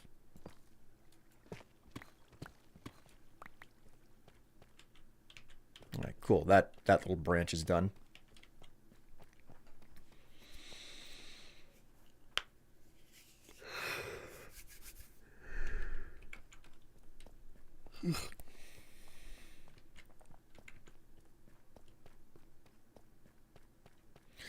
The other thing that I recall learning was that, unsurprisingly, evidently, like, it's always a situation of like, oh yeah, there's like an oversupply of sausage at every single orgy.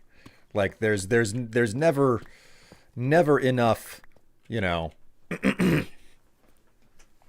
There's always a significant amount of outie and not a whole lot of innie of it going on at an orgy. So The fucking topics that I end up getting onto here. I don't have anyone to blame but myself either.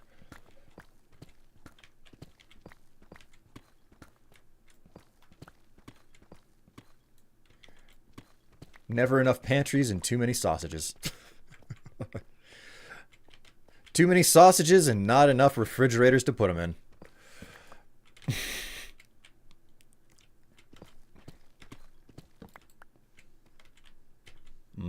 Smoked sausage. God. I think that's one of my favorite things in life, coming up with like really colorful ways. Just, you know, literally ways to do ways to come up, ways to refer to sex and things. It's just like coming up with innuendos is some of the best stuff in life, in my opinion. Like, it's just like, oh man, that's Shakespearean, that's poetic, you know, type of way to refer to you know, the genitalia and the use of it. Too much sausage, not enough eggs.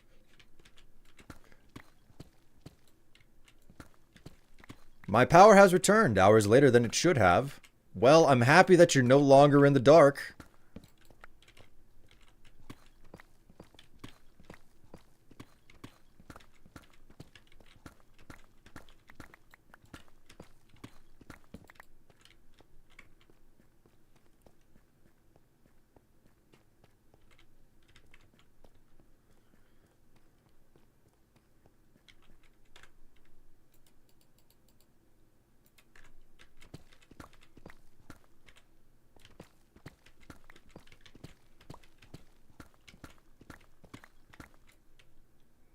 Three.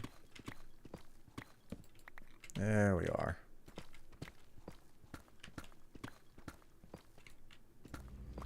So anyways, there we were, digging aside.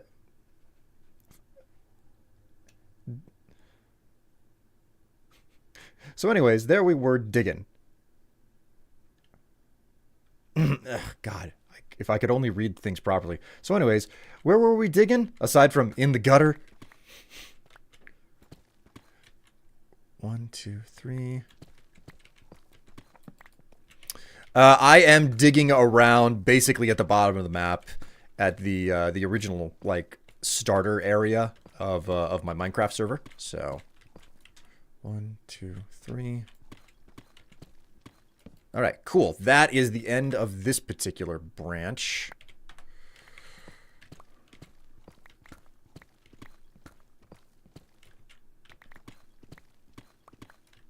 One, two, three. There we are. Perfect.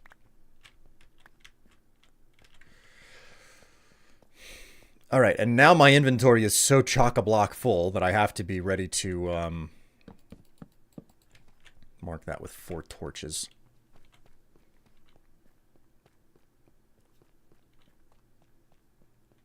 I used bad grammar. That one's my fault. Nah, don't worry about it so much.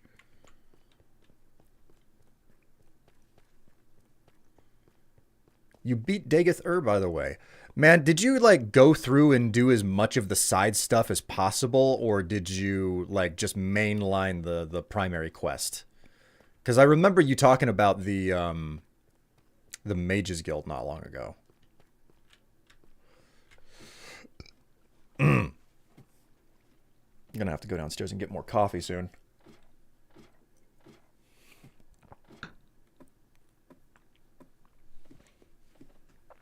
I had a dream where a huge lightning strike hit the second floor of my home. But funny thing, my home has no second floor. That works, I guess. Makes it scary in the dream, but at the same time, at the very least, when you wake up, you know it couldn't have happened because what you saw happen doesn't actually exist.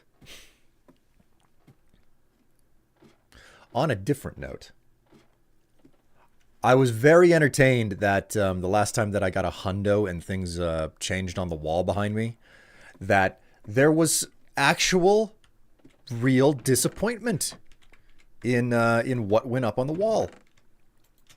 I find that rather entertaining.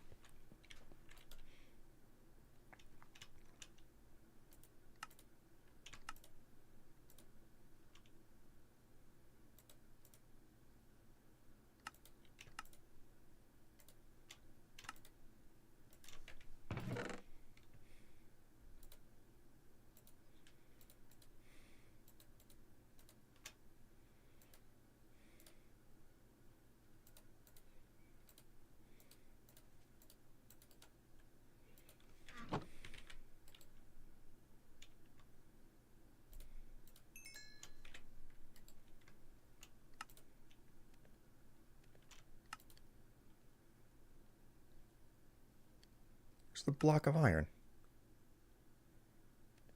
Am I blind here, or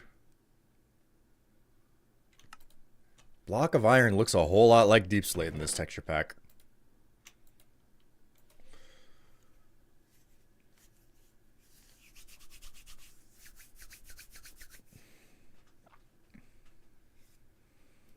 I did a lot of Mage Guild stuff, a decent amount of the Imperial Cult, Fighters, and Telvanni stuff. Only fully finished the Mage Guild, though. Just did side stuff till it started to feel repetitive. Man. I just remember having to... I remember having a very repetitive experience with Morrowind whenever I first played it. Getting through Morrowind was exceedingly difficult for me. And the reason was because I kept losing my data. Like, there were so many scenarios where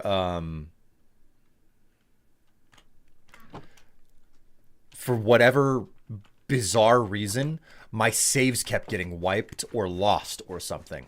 Or all I had was something where it was like, oh, 15 hours of gameplay is missing from this save file. And I'm like, so low level here. So, you know.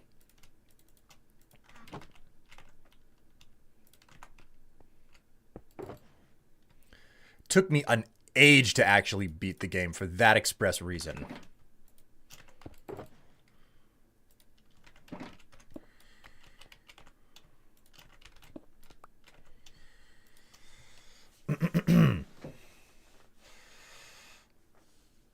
Oh no, Eli, you're sharing my pictures there. I hope you guys enjoy the view.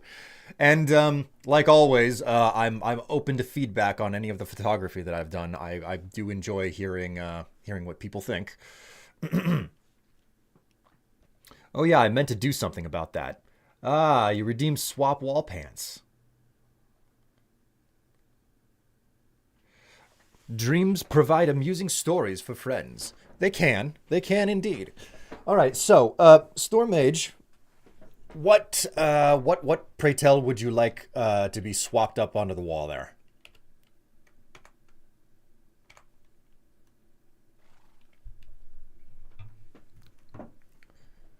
Kind of like the tiger stripe ones. I don't think that I have tiger stripes for you. Let me check the gallery here. Yeah, there are no tiger stripes. What you saw up there previously was a hundo pull, and hundo pull specifically means that you know, I was caught with something on that was not gifted to me by a viewer. So you have options, you know. Losing data sucks. I had a scenario like that, but with Oblivion, and dropping my PS3 a couple feet onto the wood floor. That's all it took.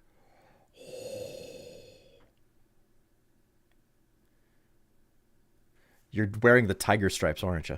Listen, if you want to know what I'm wearing, you know exactly what it takes to find out, and I won't tell you otherwise. I don't kiss and tell. You can buy me. You can, you know, like, I'm available for purchase, as it were. I have my price, and you know what it is. and I know that you won't pay it.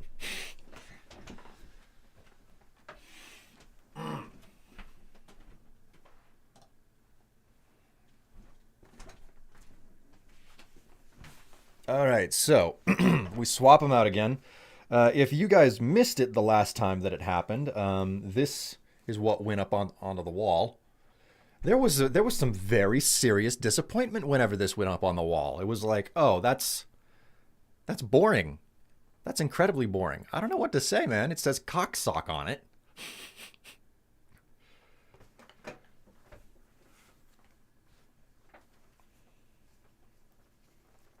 Strife, your underwear is showing a little bit.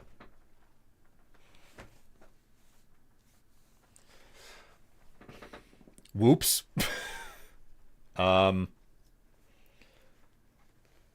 Didn't mean to have that happen. Well, I hope you enjoyed the free show. And now for the awkwardness of trying to get this thing up onto the hanger again. The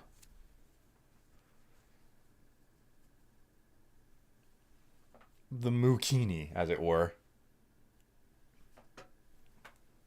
This is truly the most awkward thing that I have to hang up there.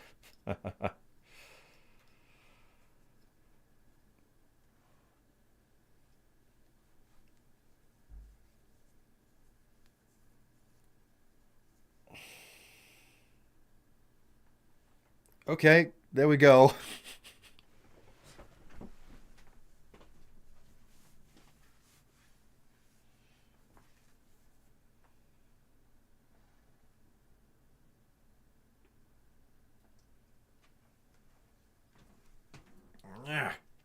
There we go.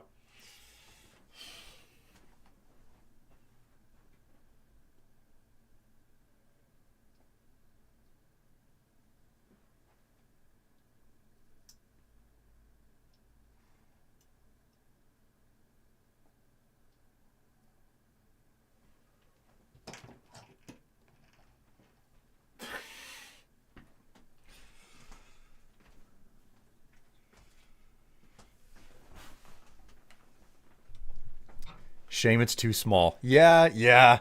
What can I say? I mean, not everything that comes to me is eventually not everything that ends up in my wardrobe ends up being properly sized. You know.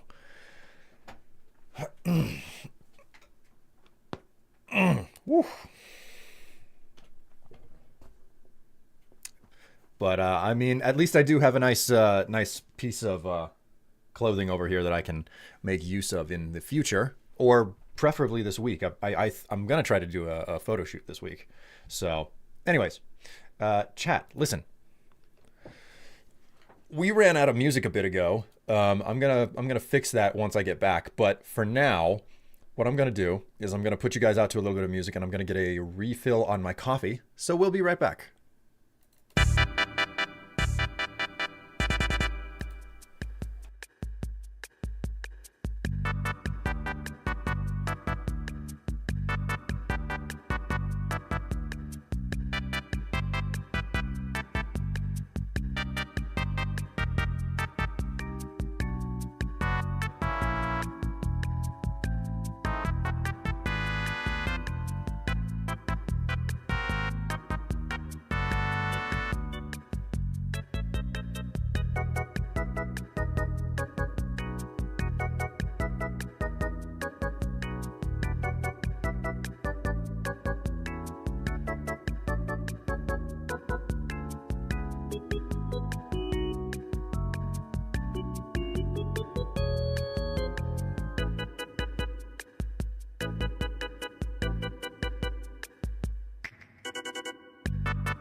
Hello, I'm back. Ooh-wee.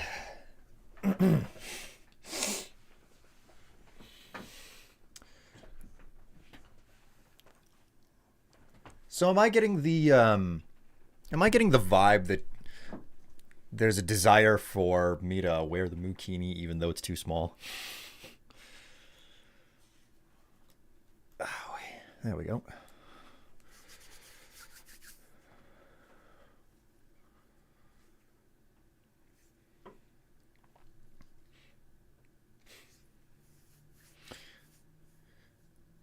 Light the Tev signal? But the Tev signal? Fallout 1 is claimable for Prime users still, by the way. Will and I are both obligated to point that out, right, Will? GOG version 2, you can run it from a thumb drive. Man, gaming has come a long way, hasn't it? I actually have Fallout 1 on my Xbox app on my PC. Get a bigger Mukini. I mean, as long as it isn't too uncomfortable. I think the problem is that, like, basically the top of the Mukini, like the part that's supposed to, like the top of it that's supposed to come right here and then the straps start, you know? So, yeah. So the top of it is supposed to come up this high roughly, and then the strap goes over your neck and everything. Basically, the top of it, instead of stopping here, it stops like here. That's how small it is. So... And I believe that it was like a one-size-fits-all type thing. And it's like, oh, well, sure. If you're 5 feet tall, that'll fit.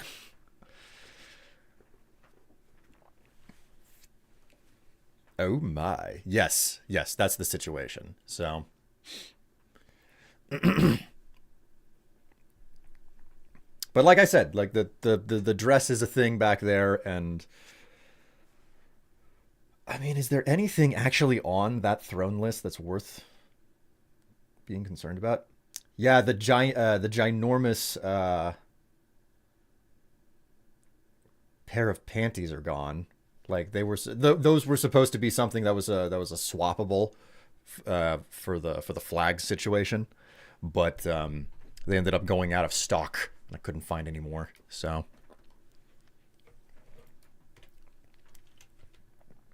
Heck, I had a pair on the list there that was I had some like tiger stripes or leopard print or something up on that list as well, just to give some more variety to you guys for what you could redeem. But even that ended up going out of stock. So what can I say? Things have to be purchased freaking fast sometimes for them to be available. Stash that. Kato redeemed reverse screens. Look at you. Being all reversey screeny.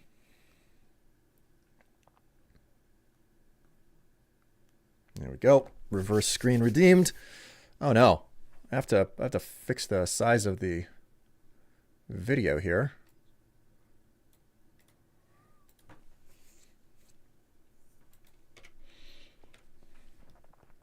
And don't you worry, Storm Mage.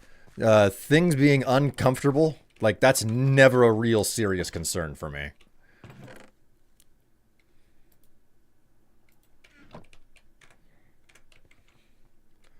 My partner's trying to figure out the wall scroll that's on the far side of your wall.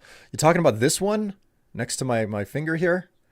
This, I'm pretty certain that this was an illegitimate reproduction, but this is basically a wall scroll starting at the top with like, it's Zelda for one, okay?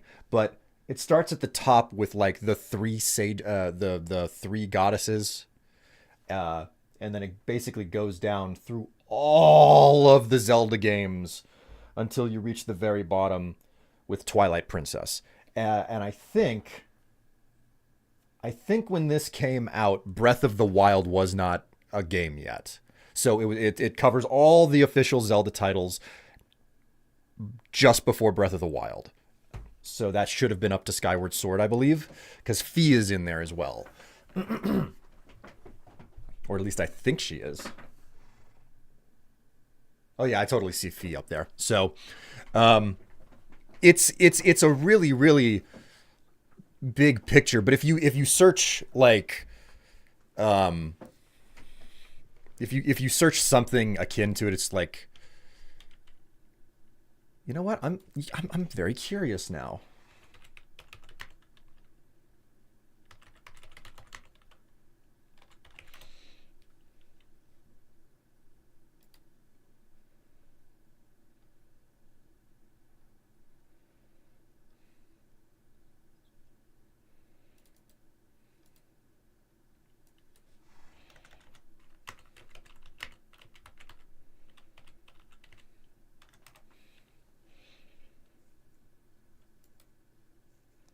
Yeah, I've got no earthly idea what you would call this.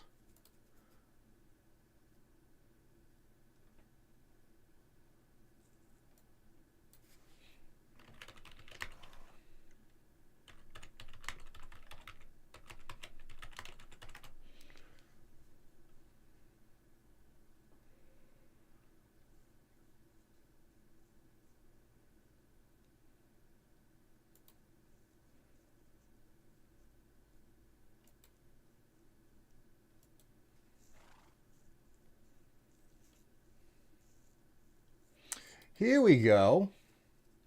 This is the actual picture. I found a link to it. Like the printing on this, like this is it's fan art that's behind me, and I'm almost certain that this was like not a legitimate reproduction. It's just what was, out there. But to share it with you, here's a webpage for it if you're interested. It's a really good piece of art. It's a 25th anniversary thing.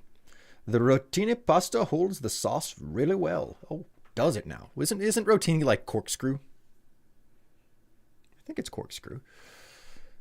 Oh, Doomsday just redeemed show mug. Well, we're on reverse screen, so you get to see my face. And now, show mug.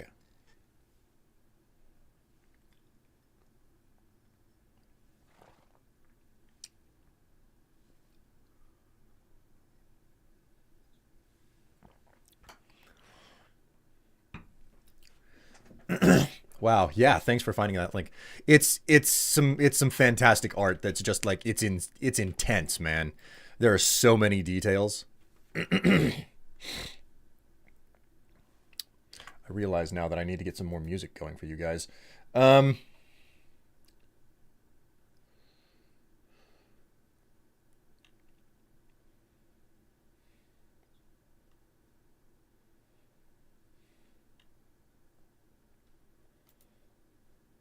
we'll just replay the same soundtrack. Why not?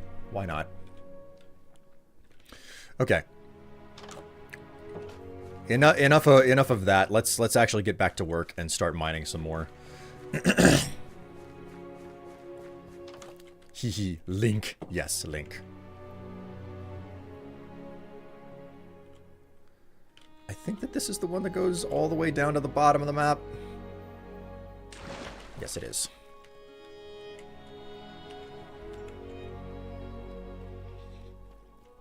Man, I cannot wait to play more Enshrouded later tonight. It's been a me and Tev thing for a little bit now, but at the same time, like, man, Tev has more of a limit on how much of a game that she can play at once.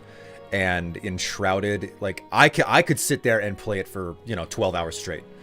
Tev has a harder limit on it for her, so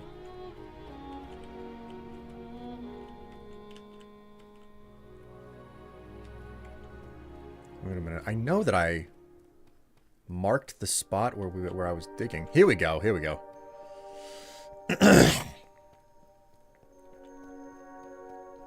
I also got a can of Liquid Death Mountain Water. Ooh.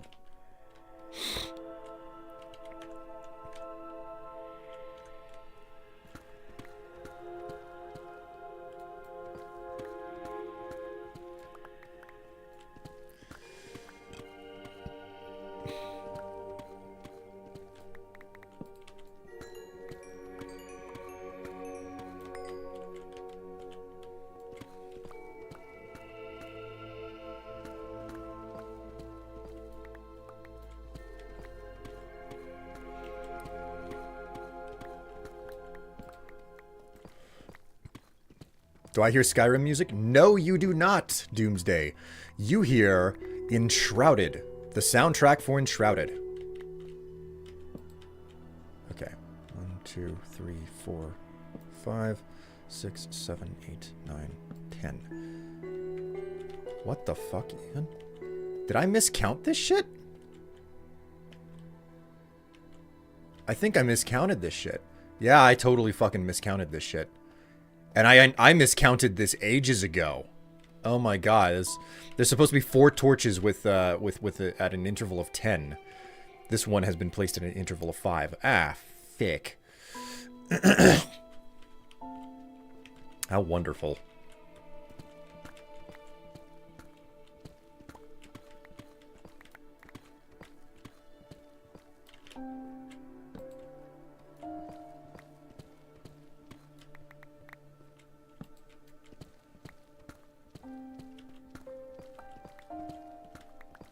I remember playing Minecraft and digging tunnels like this when I was younger.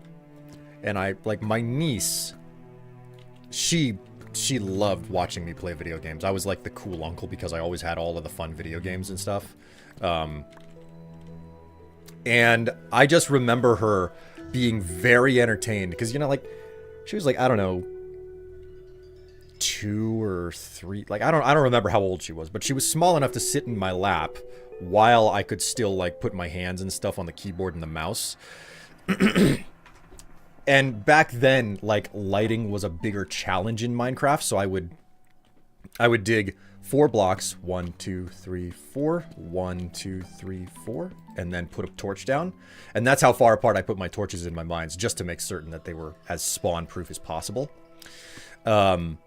But man, I remember she would sit in my lap and I would do that 1 2 3 4, 1 2 3 4, and she couldn't get enough of it. She giggled her absolute face off. She loved hearing me count to 4 over and over. I don't know why. I've got a lot of good memories of this game.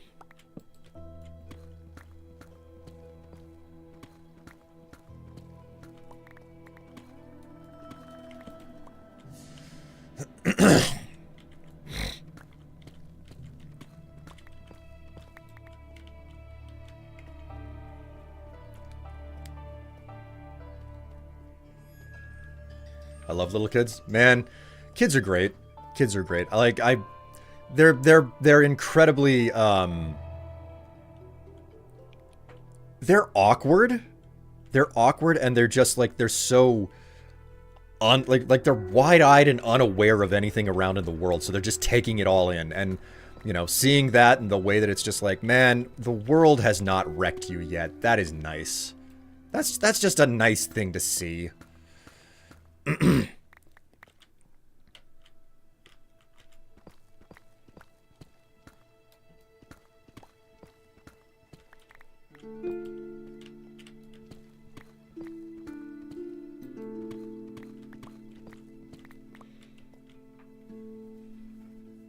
Repetition just makes kids happy. It's why they like watching movies over and over.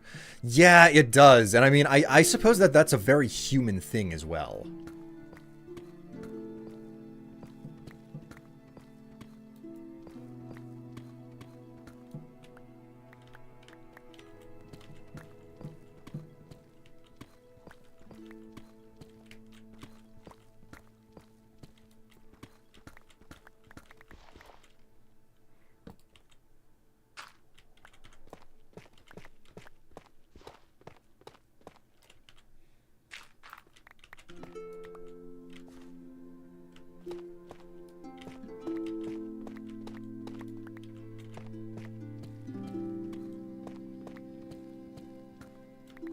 Okay, I'm pretty certain that this means that I am going to intersect with the other channel now because I dug it incorrectly. So...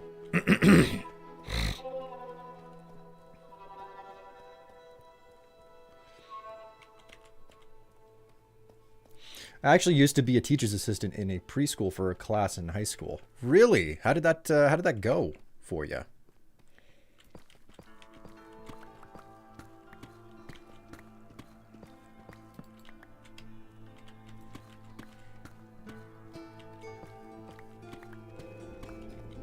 One, two, three.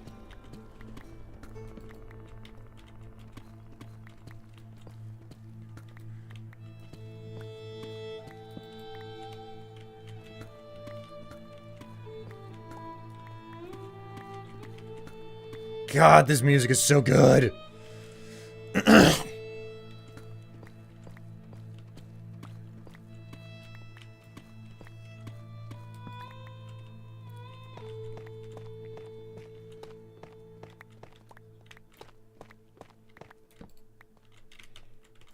Like, I remember as a child, one of the things that I really loved in repetition was,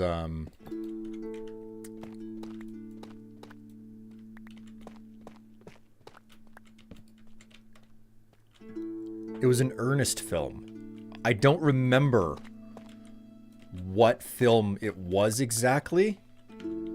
Yep, sure enough, I miscounted there, so...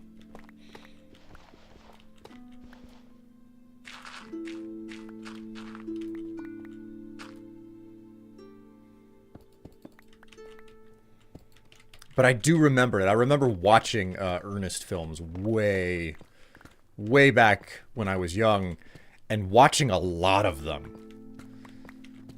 Which is like a little, like, it's kids' entertainment that's kind of lost to the age. I wouldn't expect kids these days to know who the hell Ernest as a character even is. So... Hey, Vern, it's Ernest. I don't know, like, are any of you old enough to remember that? Like, it was kind of down at the end of its life whenever I was a kid even, so... I wouldn't even be surprised if, like, those of you who are older in the chat don't remember it.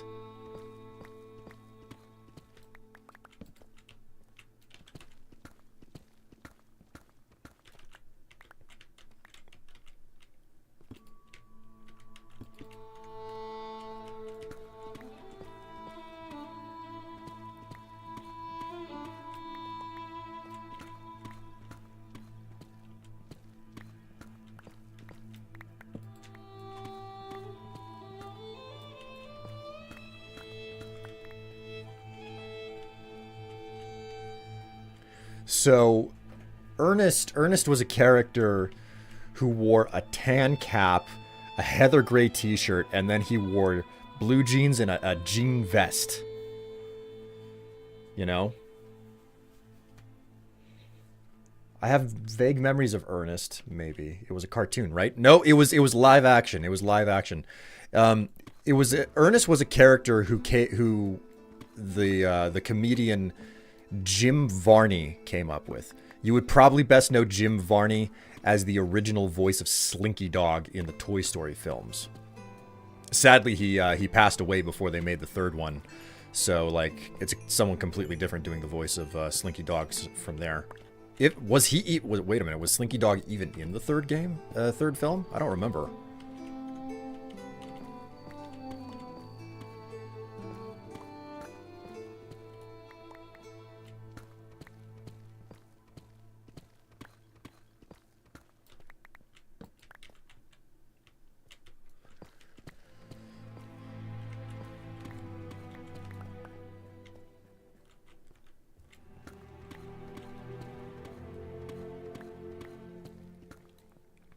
The one film that he made that absolutely scared the pants off me when I was a kid was Ernest Scared Stupid. And I think about that film now and it's like, oh no, it's not scary at all. But I remember being very creeped out or very scared by the monsters in it, because it's this whole concept of like, oh yeah, like there's these monsters that were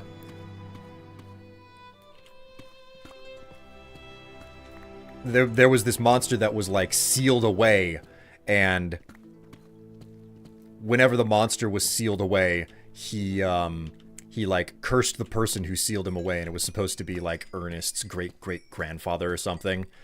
And the curse would make every single person in Ernest's family line increasingly stupid. So like they had this entire sequence at the start of the film where it's like, oh, they've captured the monster and they're sealing him away, you know. And he goes and he says this thing about like cursing the Ernest's family line, and then it turns out that this is being told as a book report by a kid, right? So it cuts to the kid telling the book report, and they're like, well, what about this curse? And she was just like, oh, well, supposedly it would make every single member more and more stupid. And then it cuts to Ernest collecting garbage because that's his job, you know? And it's just like, oh God. But I remember the introduction being like really scary, but also something that I could just barely watch because they didn't show the monster, because the monster was like in this bag that they had bound him up inside of or whatever. So, all right, you guys, you got like 17 minutes of reverse screen. Congratulations on that.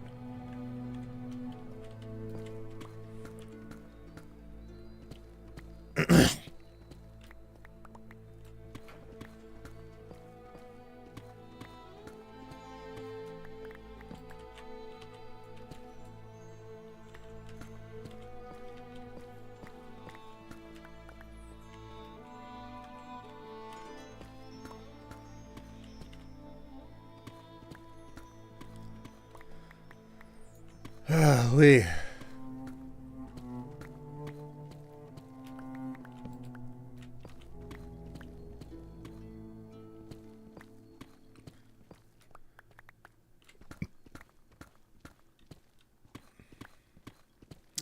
Man, chat, I had to fight my urge so hard.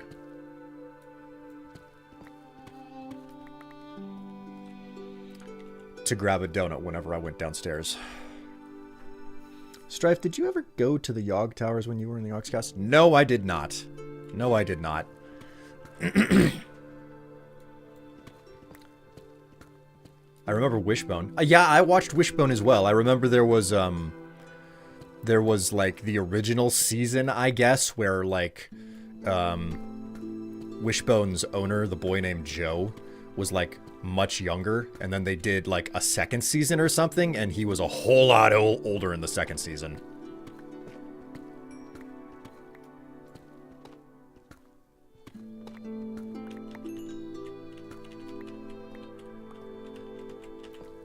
I remember not liking how much Joe had aged between the first and the second season or whatever.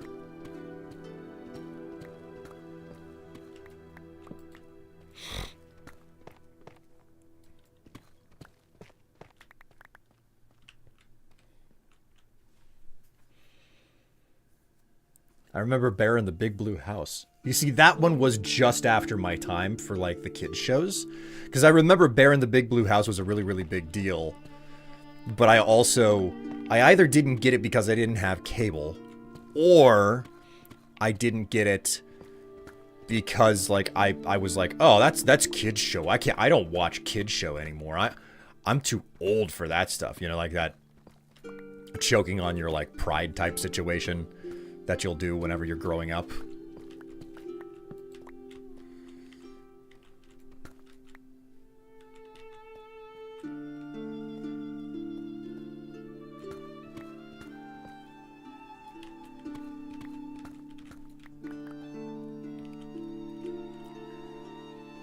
Yeah, the second season where they were teens was not as fun. Yeah, I begrudgingly accepted those episodes, but it wasn't as good because I didn't identify with the kids anymore, you know?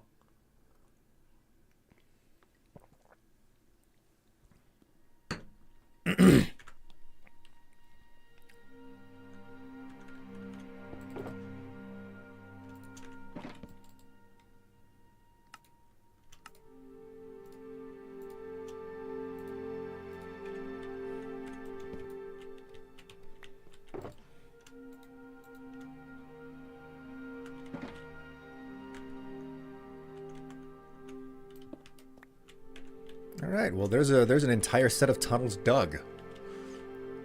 That went swimming. Hi, all. Just joined to talk of Bear in the Big Blue House. I loved that show as a kid. Wait a minute. If you don't mind me asking, chat, how old are most of you? Like, as just a general question, because Bear in the Big Blue House was definitely something that I ended up missing.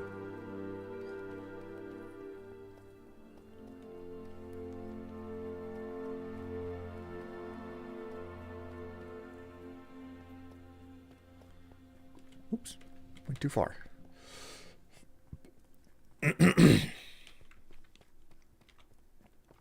27, early 30s, 27. Okay, yeah, you.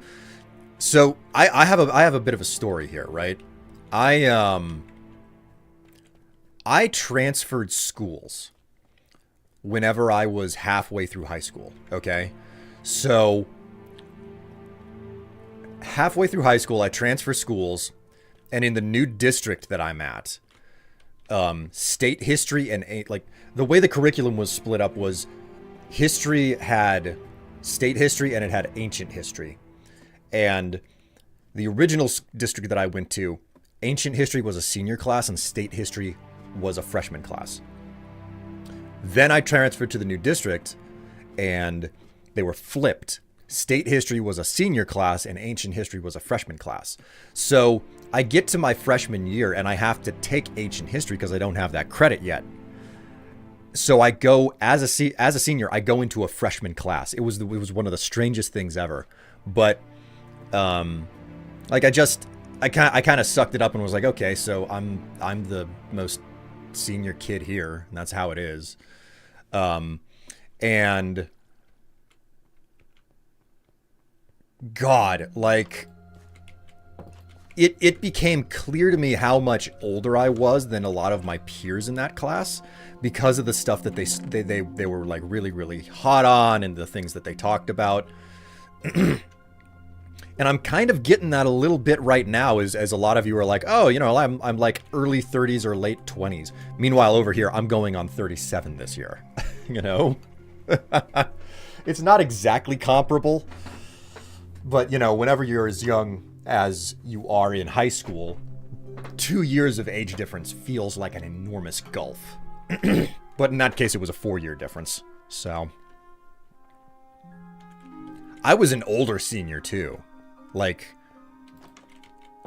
I remember that by the time we graduated, by the time we got down to the end of the year, and they're like, okay, well, we're just gonna give you a whole bunch of, we're gonna watch some movies, you know, that's what we're gonna do.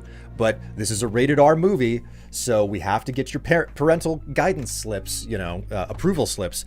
And I think it was, I think what we watched at the end of the year was The Mummy, you know, which had no business being in a history class, but you know, that's what the teacher decided to show. And he handed out the permission slips and he was like, okay, any questions? And I raised my hand and I said, do I really have to turn this in? I'm already 18. And he said, don't worry about it, man.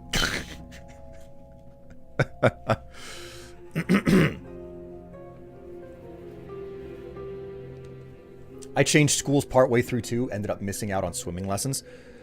Is that like something that you're legitimately like you actually wanted to do the swimming lessons, or was it like, oh, you know, sigh of relief, I didn't want to show up in a bathing suit next to a bunch of other people because it's embarrassing type situation? Because I'm like, I don't know how, I don't think that I would have been okay wearing a bathing suit in high school.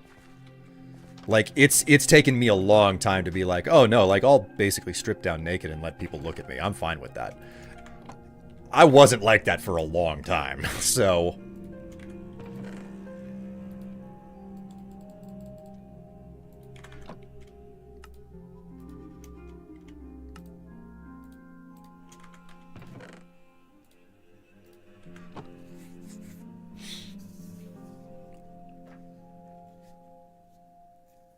I changed schools after failing 8th grade and missed out on getting a useful education. Aw, jeez. I watched kids shows for probably a lot longer than some. Really. I don't really remember having an opinion on it. I think I was about 9 at the time. Okay, that's young enough that I can see, like, not really being super self-conscious about your body yet. Because I remember that it was required that I have a physical education credit. Specifically a phys ed credit in high school, you know? Oh, hello, Lying! Greetings, Raiders! How are you all doing? What am I doing? I gotta go back down into the mines. I'm like running around like a chicken with my head cut off, not knowing where the hell I'm going. What I remember was that, I got, I had to have a phys ed credit to graduate high school. But I really didn't want a phys ed credit, so I ended up in this class that was supposed to be like the off-season, like a class for off-season student athletes. So it was like, okay, well, you know, the sports season for you is not during, like, it was only, you only had to have a half credit. So I only had to have 1 semester. Every semester was half a credit for something. And the idea was that this class was supposed to be for kids who were in their off season for their sport. So what they did was they created this class. It was like, okay, well, it's your off season. You'll take this class. You'll practice. You know, we'll just basically drill you in a bunch of generic ways. Okay, and we had a blast experimenting with TNT dupers. Really? Wait, you were an athlete? No, I was not. That's just it. The class's intention was to have the student athletes basically do a bunch of generic drills during the off season so they'd stay in shape. But what the counselors did was they were like, this is a phys ed credit. We're just gonna shove a bunch of the nobody kids who hate physical education into this class.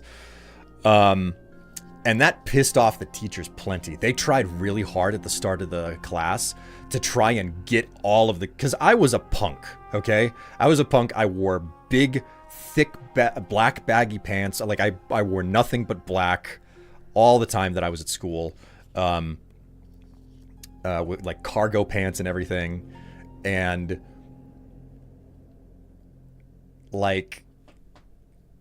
I remember the teachers walking up to me and one of the other punk kids in the class that I was a friend with. And... Jinko jeans? No. I would like it was past time for Jinko jeans. I specifically didn't wear denim. It wasn't dark enough. I had to wear black pants. Okay? It had to be black, so they were always made out of like canvas or something. Or like thick cotton, like they like pure black, no denim.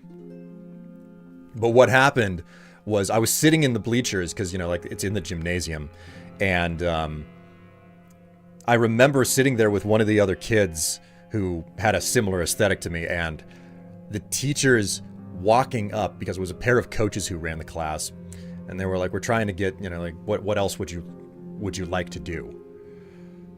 And what other class could we get you to transfer into? And I looked at them and I said, I don't think that you can transfer me into another class. I'm here because I can't graduate without a physical education credit. And this is like the last semester for me to get it, you know? Like it was really down to the wire if I was going to walk across the stage with the rest of my class. And they kind of looked at each other and they were just like, this is not going well, you know? 1, 2, 3, 4, 5. So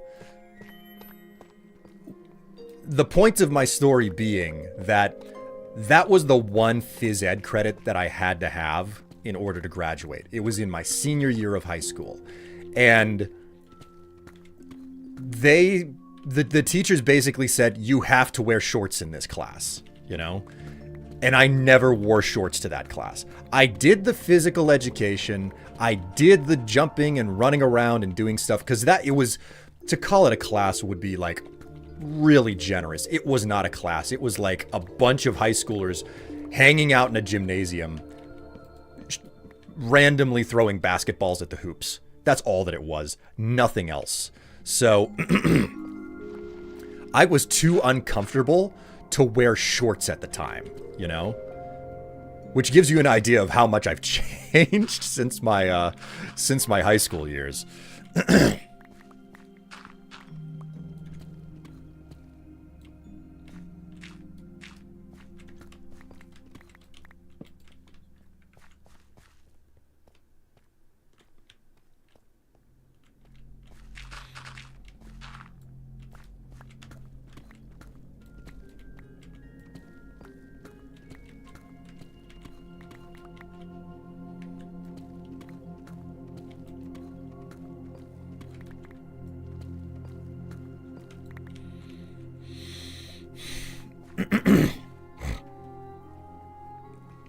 Hello, a dork in black. How you doing? Okay, so this is the direction that I need to go, to the right.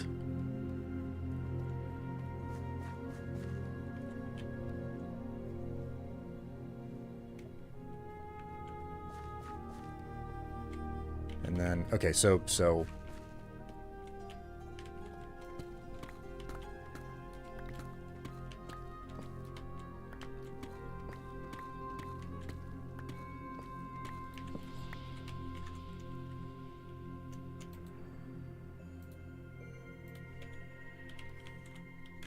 right, so 1, 2, 3, 4, 5, 6, 7, 8, 9.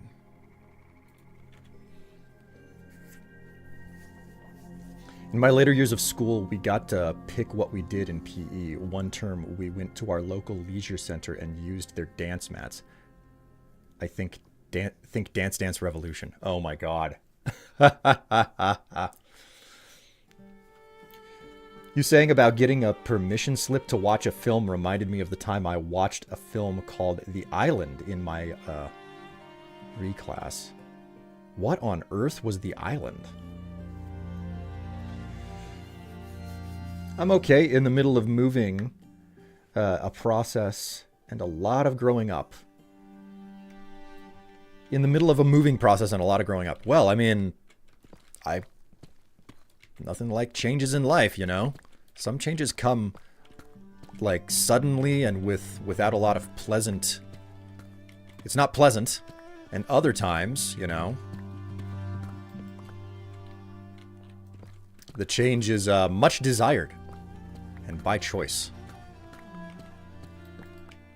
Like the... So I think about the when my move into this house, and then months later, 2 months after I bought this place, 2 months later, getting Tev in here. So,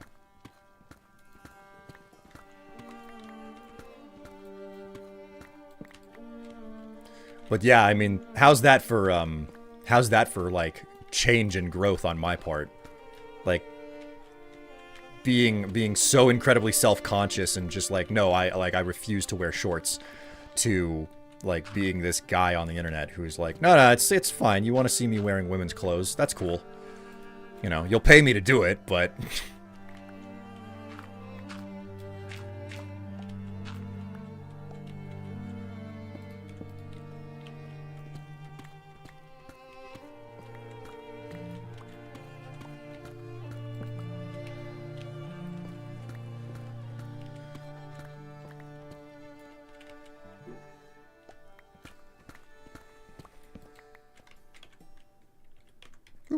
all right.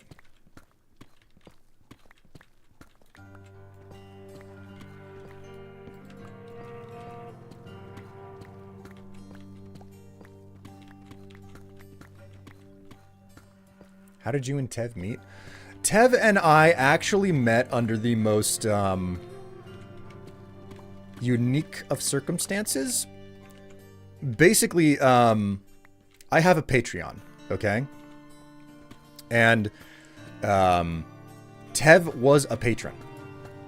That's the way that we ended up meeting. And I want to be entirely honest. Like, you find people in the most strange ways, and the way that we met, I think it's a situation that's rife Dating your patron? Scandalous. Yeah, pretty much.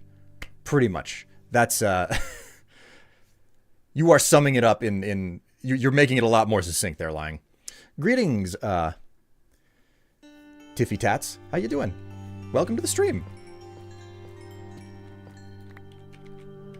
Anyways,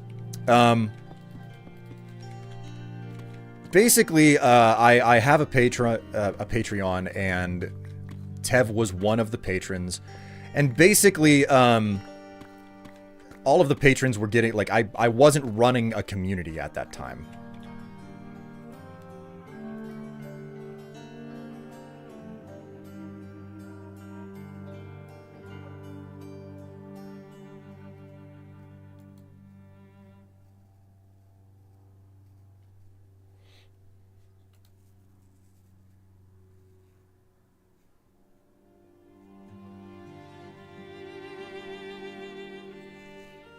Wow, when things go fucking wild in one of the chats. Wow.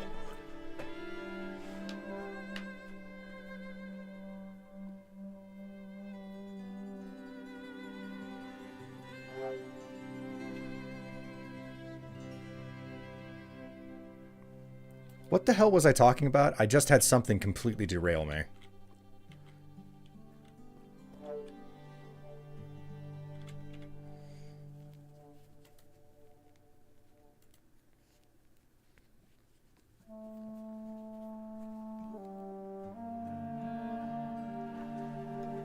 You're on recommended.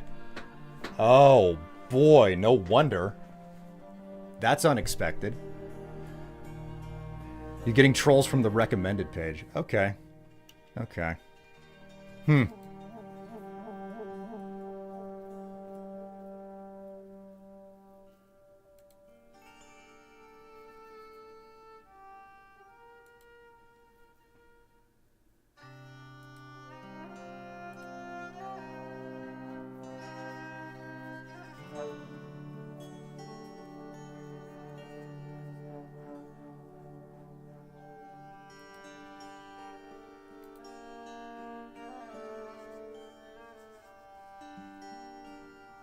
At least you're in the algorithm. Yeah, that's kind of how I'm looking at it, you know? Showing up in the algorithm isn't too bad. Meeting Tev. Right. So anyway, the story is that I had a Patreon, still have a Patreon. I have a Patreon, and all of the patrons were getting together right after I established it. I didn't have a Discord or anything. They put things together on their own to talk to one another. And I was constantly being, you know, like invited to say hi, and you know, like I kept saying no because of a lot of the previous drama that I had dealt with, and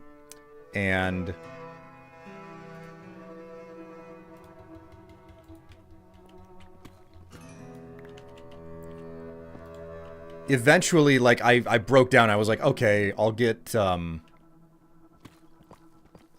give this a shot. I'll give this a shot. So I joined the voice chat, and Tev was in there, and eventually, you know, we found each other alone in the chat, and things just kind of went forward from there. It was like, I quite expressly told Tev, I was like, you have a really nice voice. I like it. So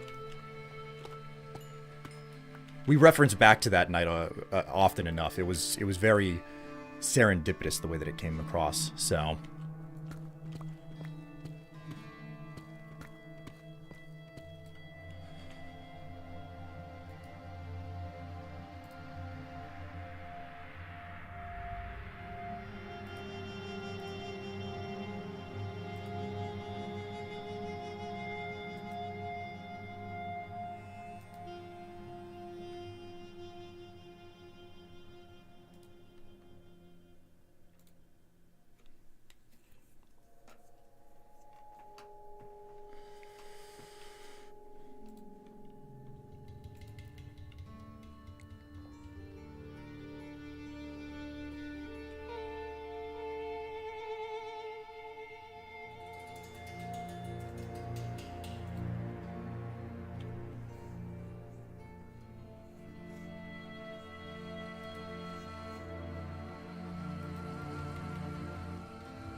Man.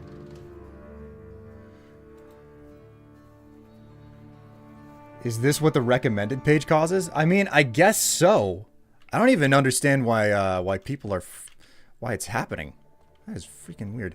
To everybody on Twitch who's watching right now, I have suddenly ended up on recommended for the YouTube side of my stream, and evidently there are a bunch of people coming in specifically to drop lots of terrible slurs, so...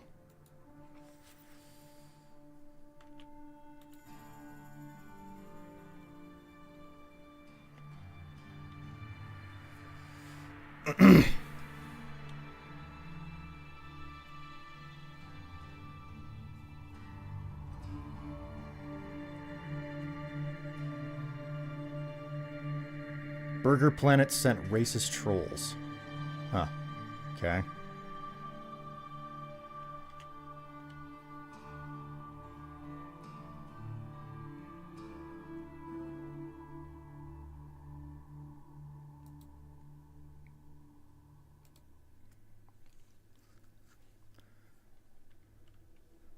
Very strange trolls.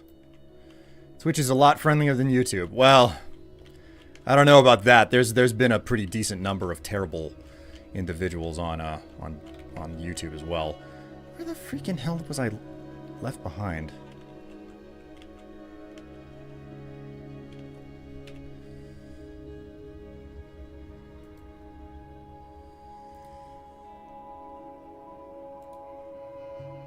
Twitch's better mod tools. Oh, that's like a full stop, no question type of situation.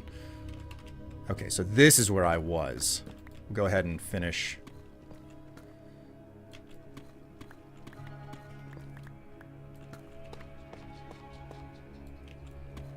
And that's without this, the flag up. Yeah, I know. It's pretty desperate.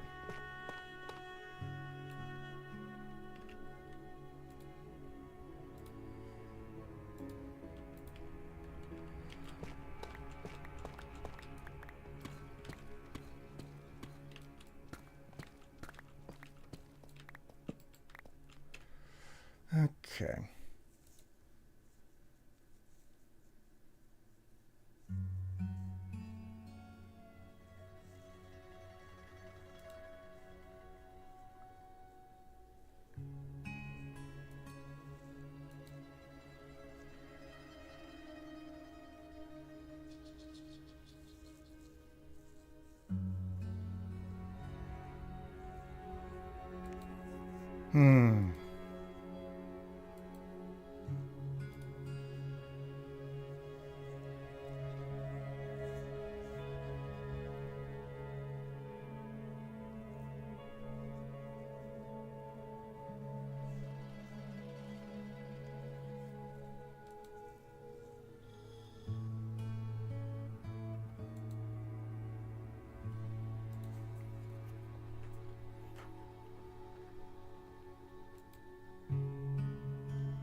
Okay. 2, 3, 4, 5.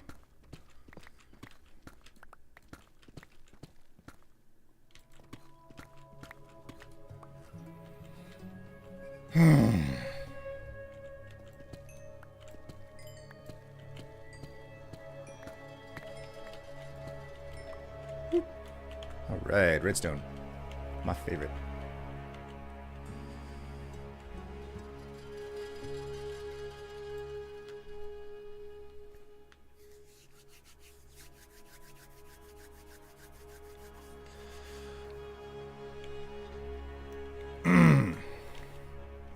Okay, so 1, 2, 3, 4, 5. You know, I've been doing this most of the stream. I'm wondering when exactly. When do I have enough deep slate, I wonder? I haven't even really taken stock of how much deep slate is necessary to get this building job done. I want us to invert their dicks so hard that they come out their mouths. Oh my god, Jesus.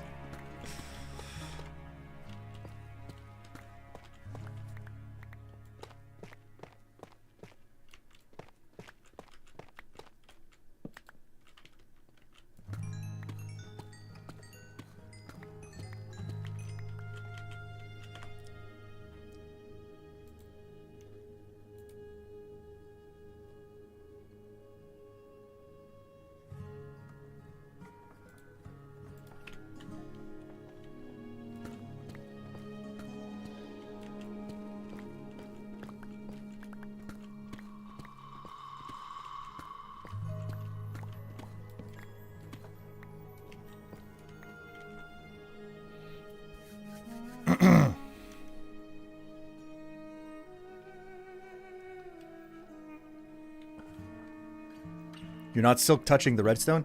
I mean, no, I've got I don't silk touch my redstone. I use a fortune on it, obviously. Because that's the most effective method. Come to think of it, I need to condense the redstone again anyway, so go ahead and grab myself a nice crafting table out of my inventory.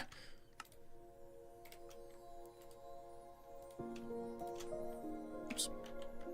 There we go. Man, I cannot believe how good the soundtrack is for this game. Well, not Minecraft specifically, but like the Enshrouded soundtrack. Again, like I'm gonna play the crap out of some Enshrouded whenever I'm done here. It's just it's like I'm trying to keep some games for myself and not stream every last game that I ever play.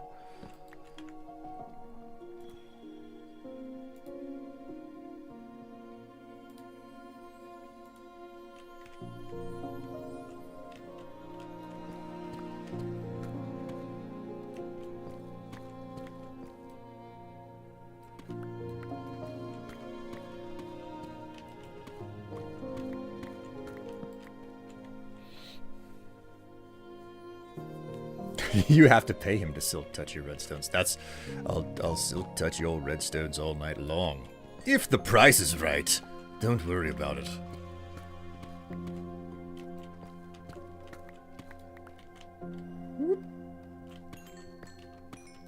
I love this.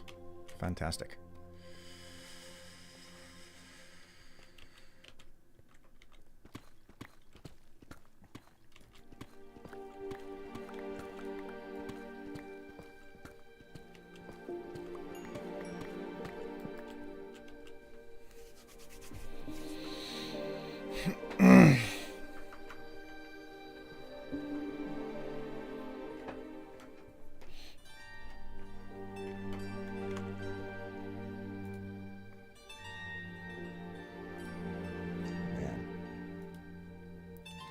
How active, how busy and active.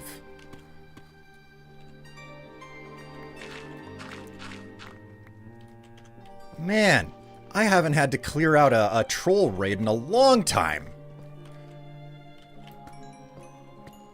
I've had to clear out a troll hole today, and not in the fun way either.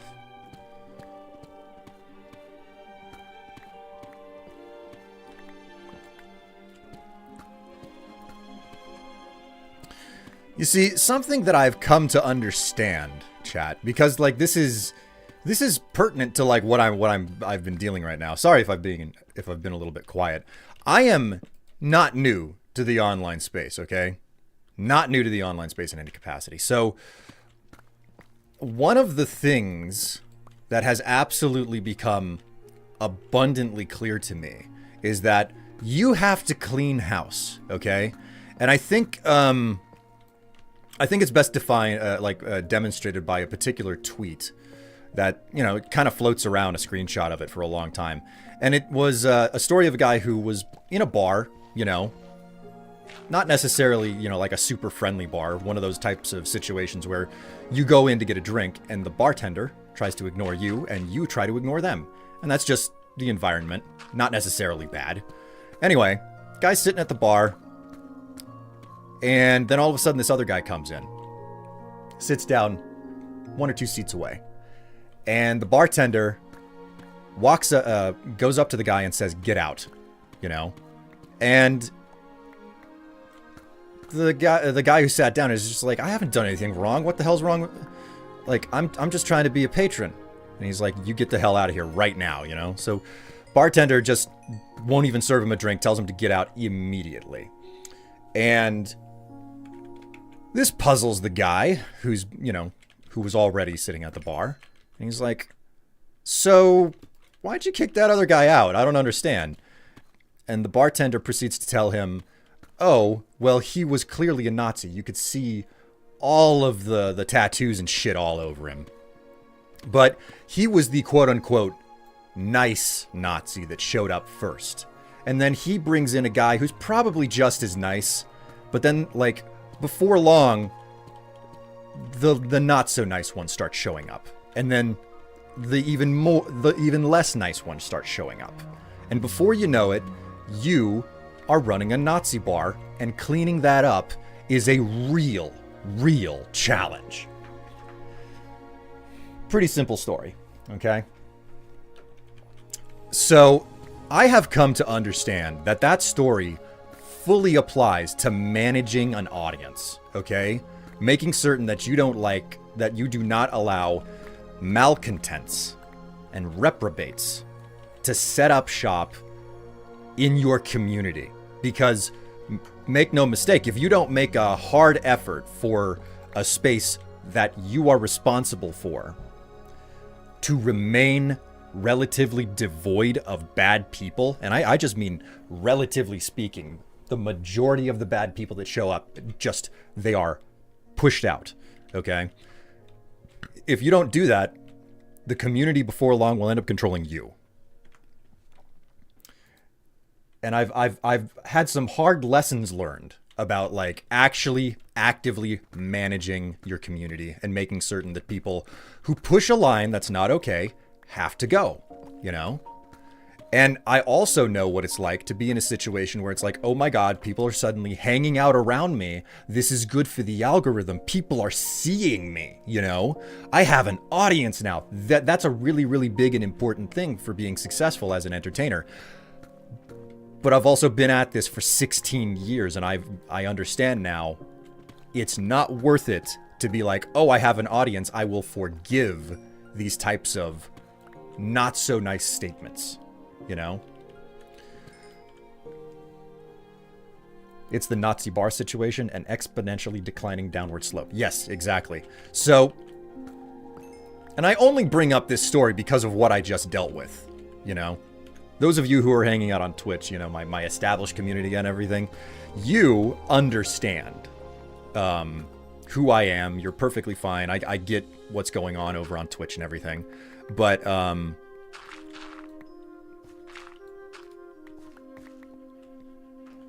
like, you didn't see what I was dealing with over on the YouTubes. So,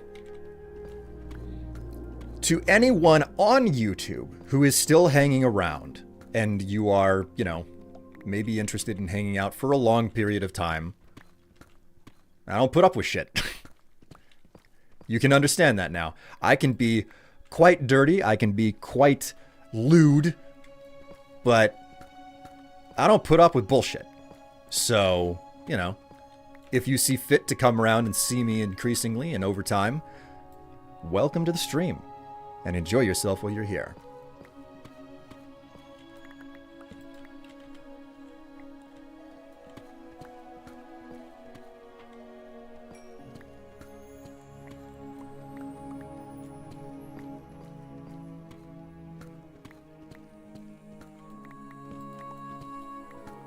Actually, come to think of it, you know, I use the word reprobate, but I don't actually know. I don't think I've ever looked up the word reprobate.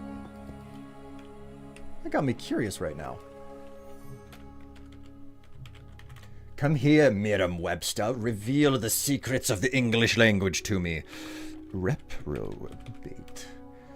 I always like words with the word bait in them because it makes me think about masturbate, and who doesn't like masturbating? I mean, seriously. An unprincipled or depraved person. Scoundrel. Rogue.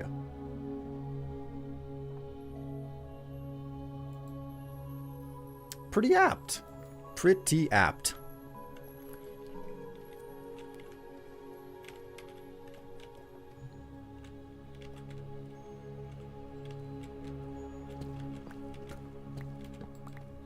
Means without principles.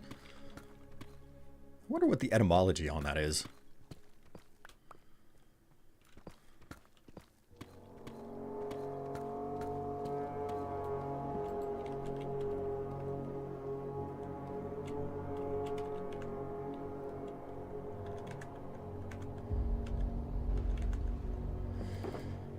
Typically used in a playful or affectionate manner. Ugh, well, what I was just dealing with was not playful or affectionate, so... Alright, I think that cleaned up just enough of my inventory for me to be able to finish these tunnels before having to go back up. I don't want to load anything into my shulker box if I can help it.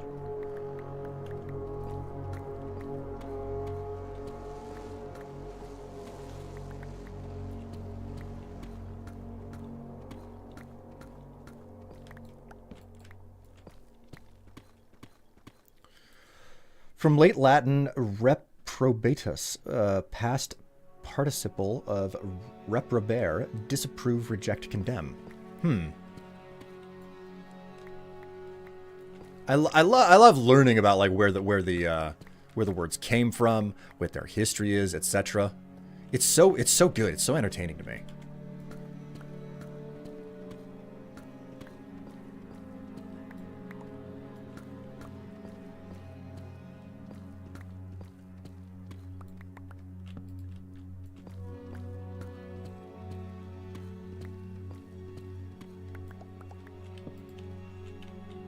Oops.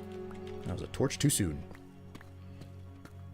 This is the most entertaining of streams ever, guys. Tons, and I mean tons of mining. Just repetitiously plinking away at the stone.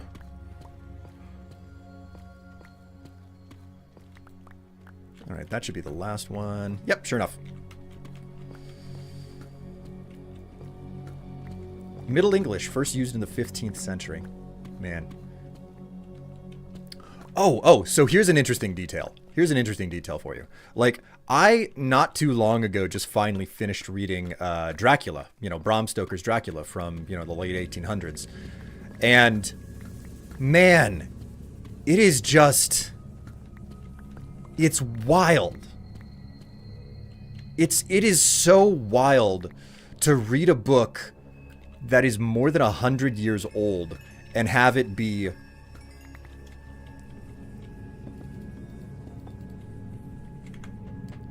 reasonably coherent, okay? Just because, like, I don't know, like, I hear that something is 100 years old, and I think to myself, my God, that must have been, like, written in a different language. There's no way that English was spoken exactly the same 100 years ago as it is now. I'm thinking, you know, like, to myself that, language evolves way faster than it actually does. But no, it's like, no, words in the 1800s still made a pretty decent amount of sense. I think that was where I needed to turn.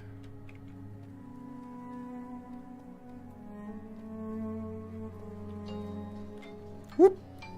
Well, that would normally be the stopping alarm, but you know what? I say, fuck you, alarm. I'm on vacation this week.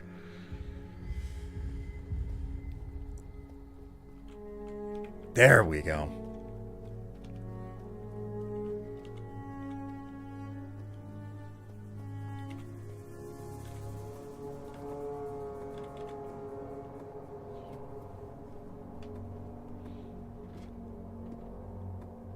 Presumably there's a deeper etymology, but I'm not finding it.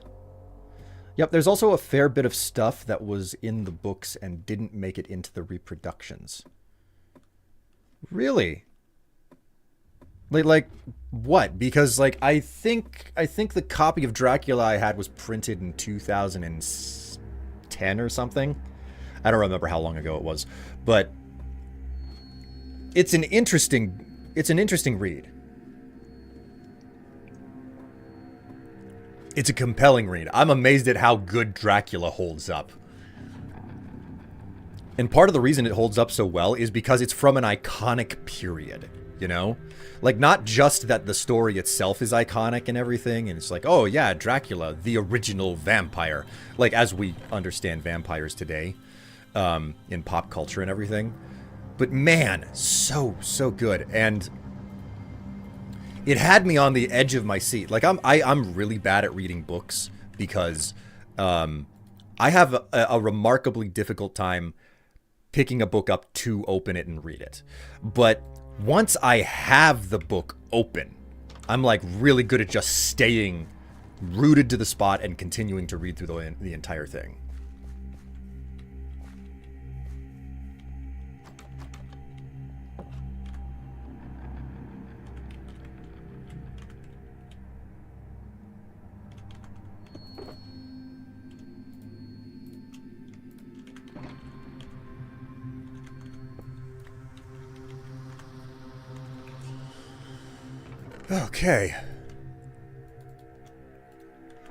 Okay, that's a lot of deep slate that I got, but it's still not enough.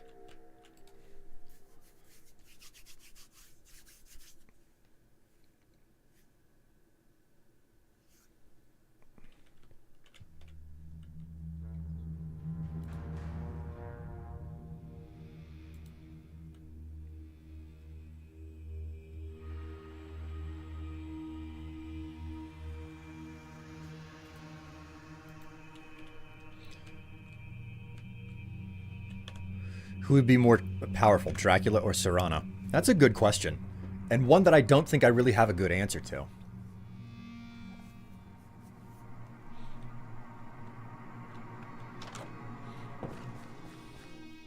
Does anybody want me to silk touch their red stones? I like that statement. Mostly because I'm a sucker for silk, man. Well, silk and satin. Silk and satin are freaking great, man. I don't think I've ever worn anything more comfortable. Although, admittedly, I have no linen clothing. Would love to have some linen clothing. I wonder how linen underwear would feel.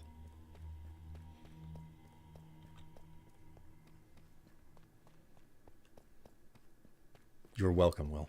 Thank you very much.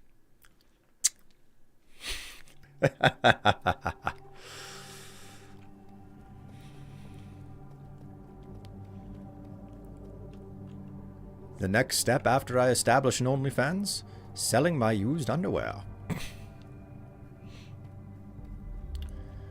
Okay, this is looking pretty good. So I'm just sitting here listening to the rain in Minecraft.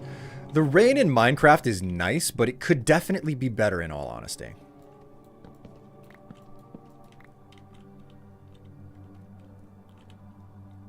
So this has been dug out. Should I dig this out here?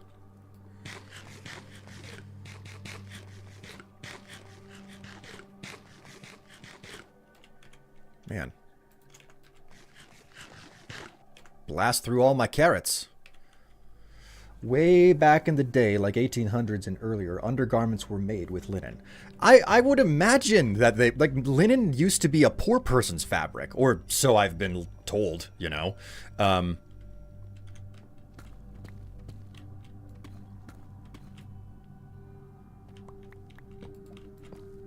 Wait a minute. There we go.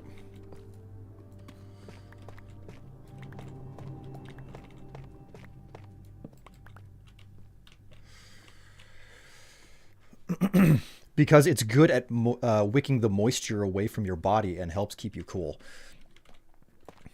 Yeah, nowadays linen is like super high expensive.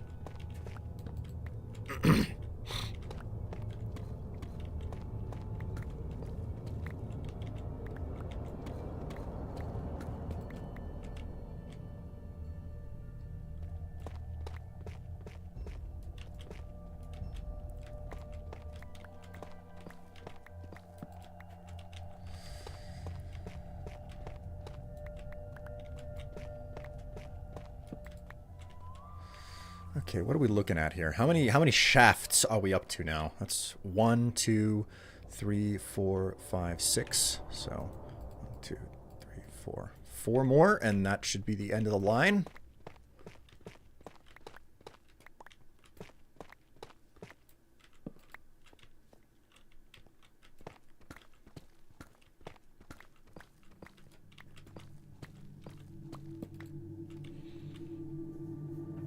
Not sure about poor person's fabric. It was just a good sturdy material that could deal with being washed frequently. Well, what I mean by poor person's fabric is the fact that it wasn't as hard to harvest. It's easier to harvest and process than, say, cotton. Cotton is a very difficult material to harvest and process without the use of machines. And that's basically what caused cotton to be very expensive and desirable. To say nothing of the fact that there's just overall, like, cotton feels good on the skin, you know?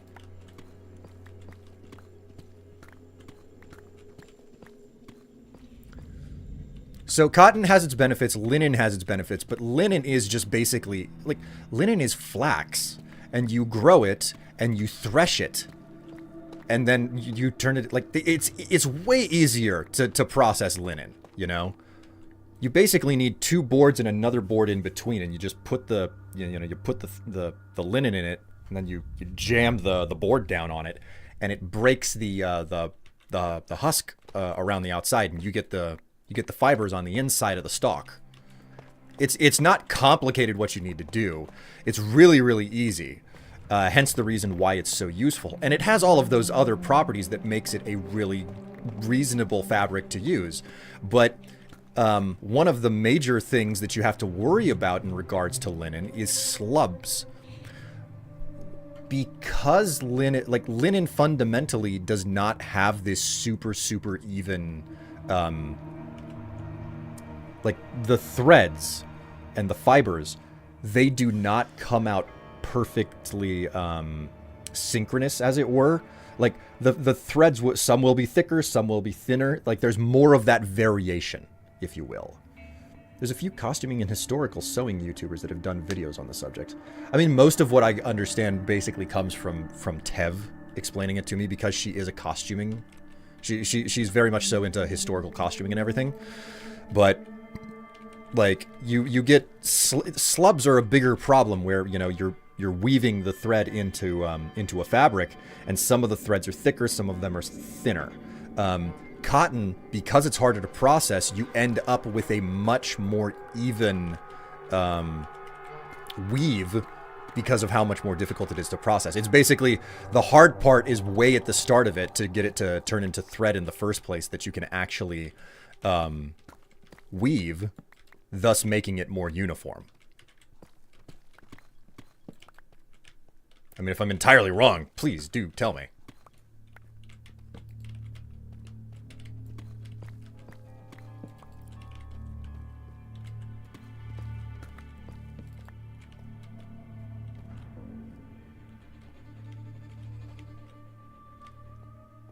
What in the blazes?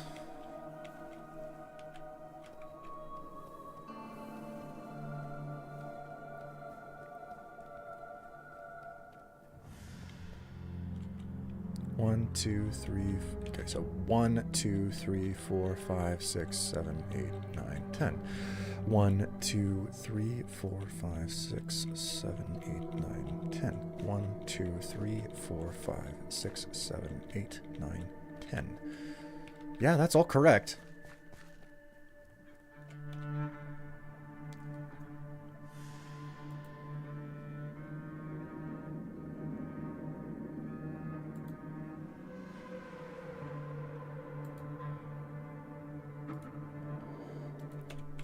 Man, it is just one of those days. It's just one of those days for bots and assholes. What a way to start my vacation. What a fucking way. If I recall correctly, linen is usually spun. I'll take your word for it. I don't actually know for certain off the top of my head about any of that stuff. So...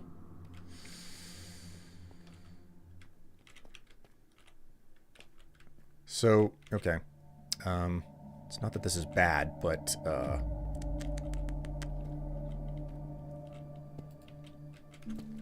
This is the passage that needs to remain open. So what I'm going to do is...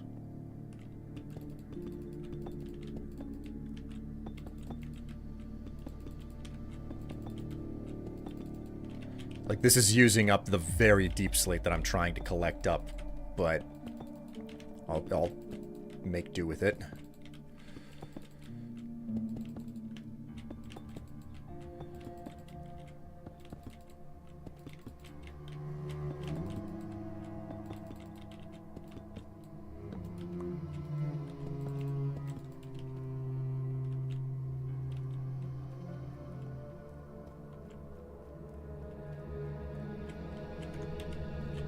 One, 2, 3, 4, 5, 6, 7, 9, 10. 1, 2, 3, 4, 5, 6, 7, 8, 9, 10. 1, 2, 3, 4, 5, 6, 7, 8, 9, 10. Okay, cool.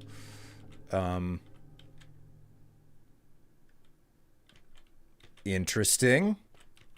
This is the spot where the miscount happened. All right, that explains why things were done the way they were.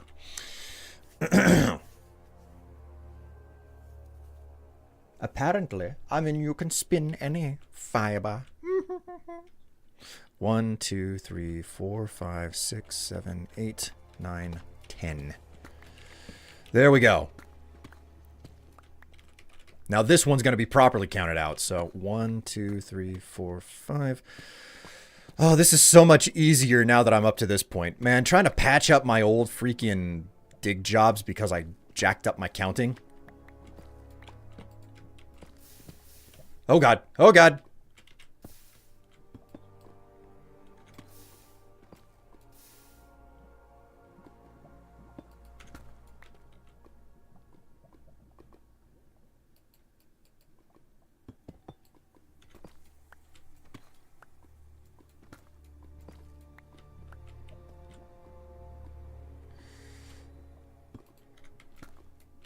How fucking precarious.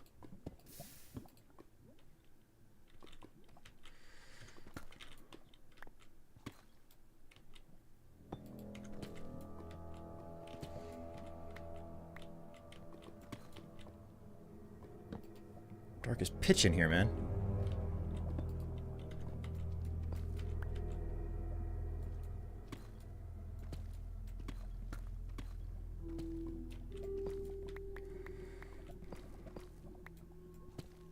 All right, so we've come out the other side. Woohoo!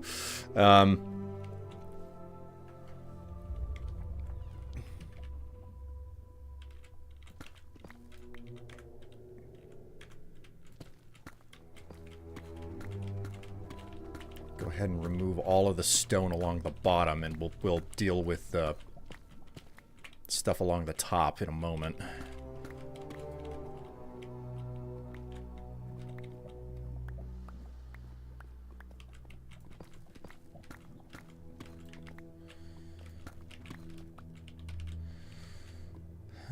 Okay, so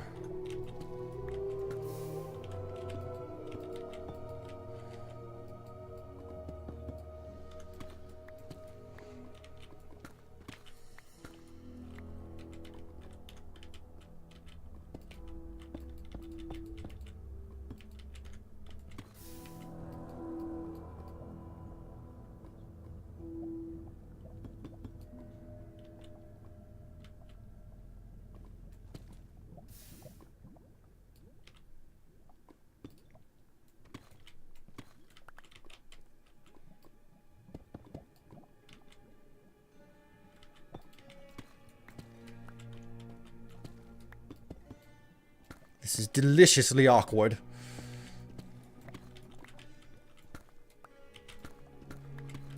Don't you guys love watching me lava hack?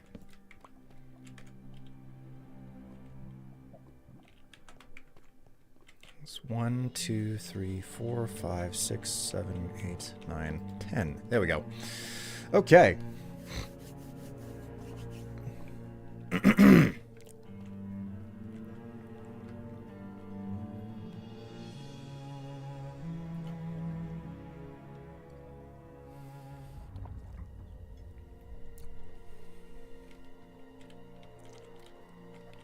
All right, are we ready for things to go entirely wrong in the next section?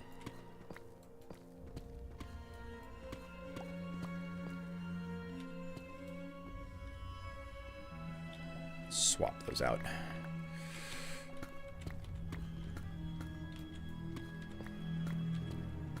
Oh my god, nothing came down on my head.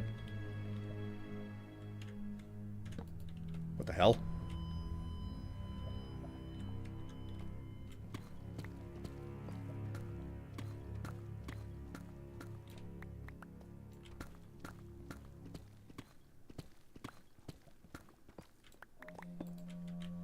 Ah, keep doing it. Ah. Hello, Extra Happy. How are you? Greetings and welcome.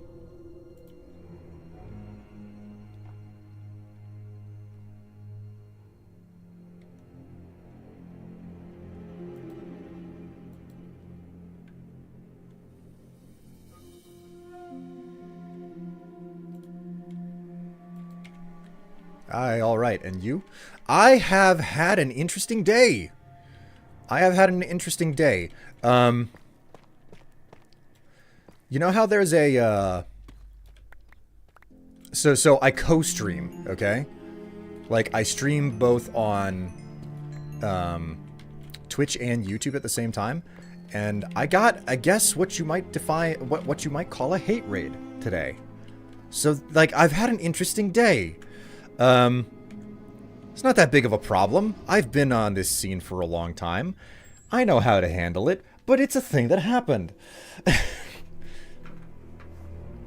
Just like having to constantly jam in on chat over on the, you know, the other chat and just be like, oh, random bots are actually targeted. Targeted. Somebody raided me. Somebody raided me.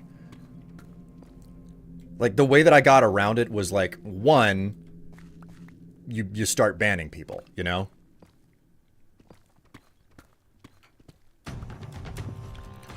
So that's obviously the first step.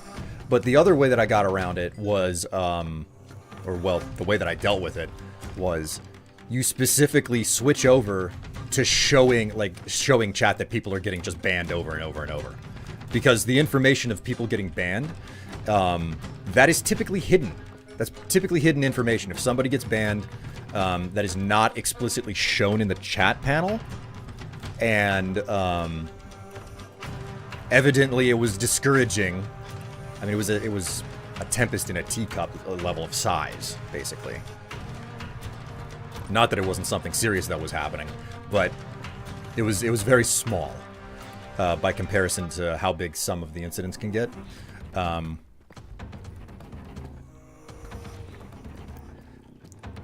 So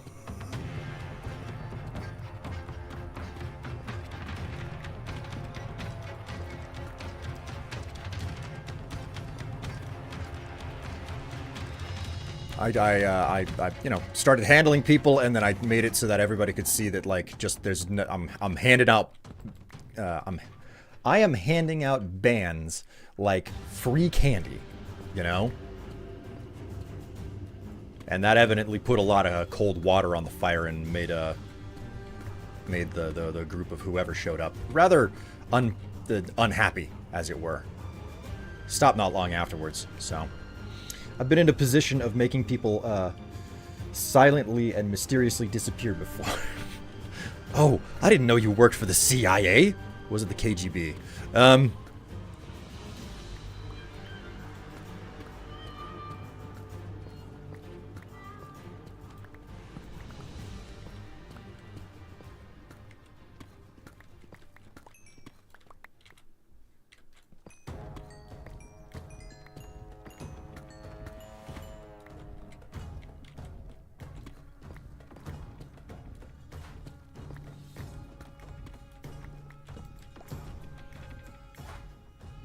CIA? KGB? What's the difference?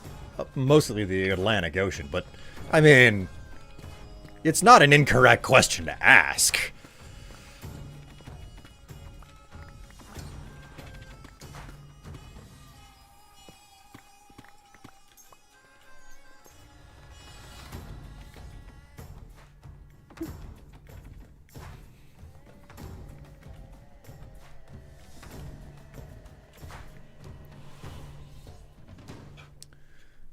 How's my coffee doing here?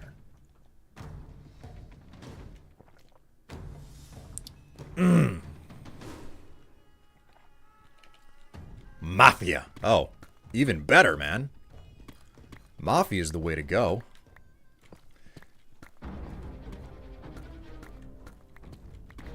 Not only are you doing something bad, you're doing it without without the authorities' permission. That's what makes it the most exciting.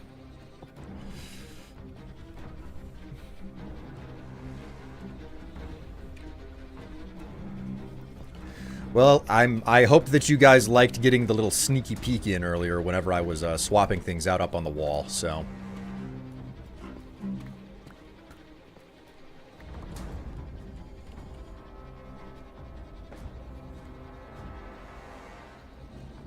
One's a corrupt agency that destroys political systems of foreign countries, and the other is Russian. God. Oh, man.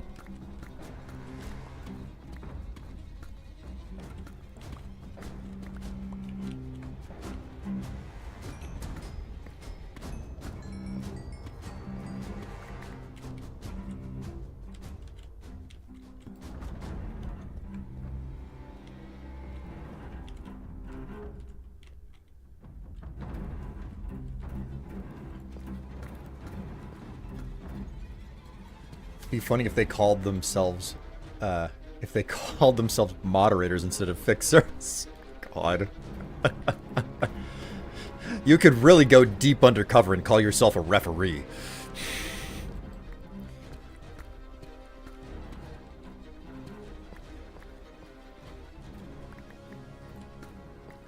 Oh.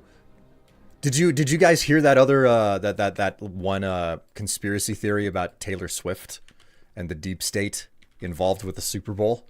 I got to do this in the ooh voice. Ooh woo. Did you hear? The Kansas City Chiefs won the Super Bowl. That means that Taylor Swift was in on it. The deep state wins again. It is such a nut job's conspiracy theory. It's this concept that Taylor Swift is somehow responsible for the rigging of the Super Bowl because she's dating one of the members from the Kansas City Chiefs team. So I think the funniest thing I saw after they won the Super Bowl last night was a picture of her kissing her boyfriend down on the field with the caption, "The deep state wins again."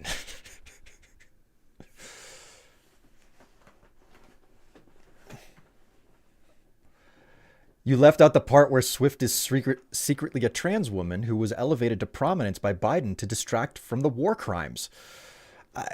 God. So many of them.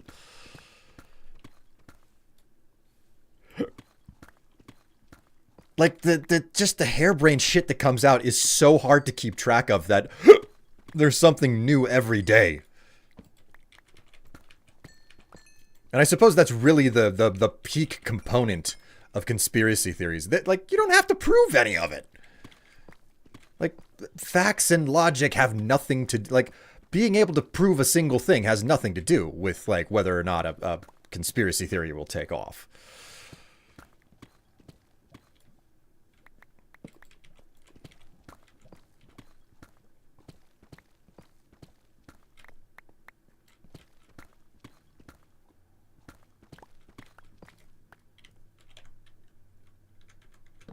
My music has ended again as well.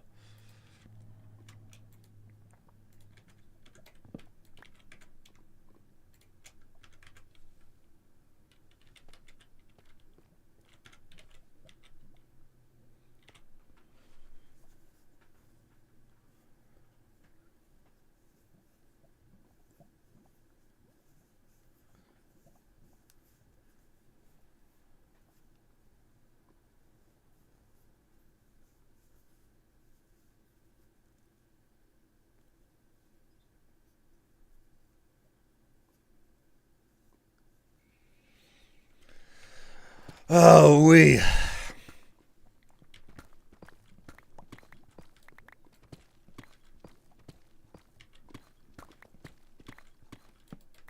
Well, chat, I have spent most of the day, instead of working on the rail line, collecting up supplies to work on the rail line. So you know what? Unfortunately, I think just that's basically what the entire stream is, because I don't want to venture too far outside of the realm of like stopping at the appropriate time.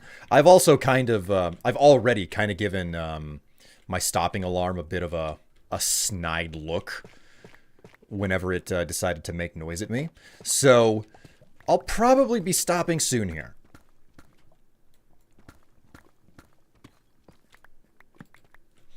I spent most of the stream trying to find coral for my TNT dupers. Okay, so there are several different types of coral in the game. So I guess my immediate question is the coral, like, does it have to be a specific type of coral, or can it be any type of coral? Because I know that TNT duping is something that you is some, it's like a personal interest for you in regards to Minecraft.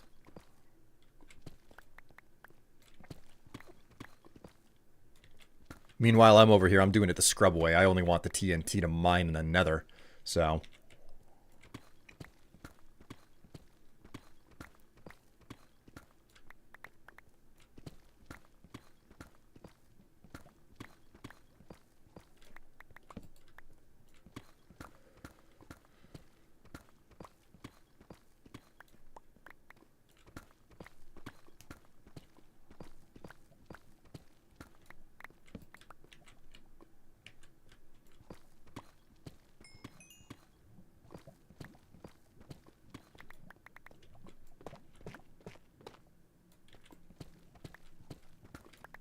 All right, well, we got through.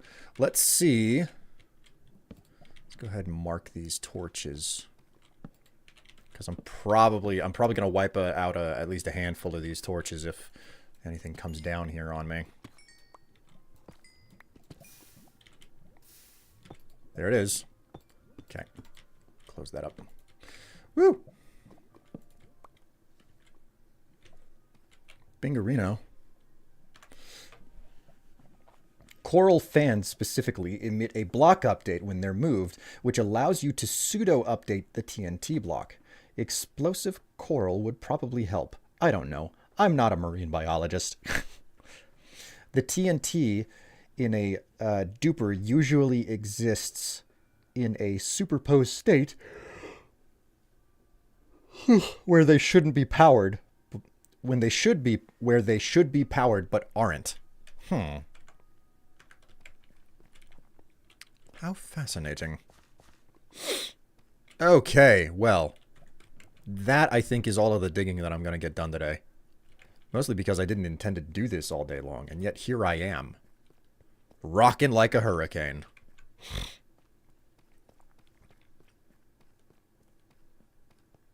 Wasn't that a 1987 hit? Here I am, rocking like a hurricane. Am I imagining things? Here we go.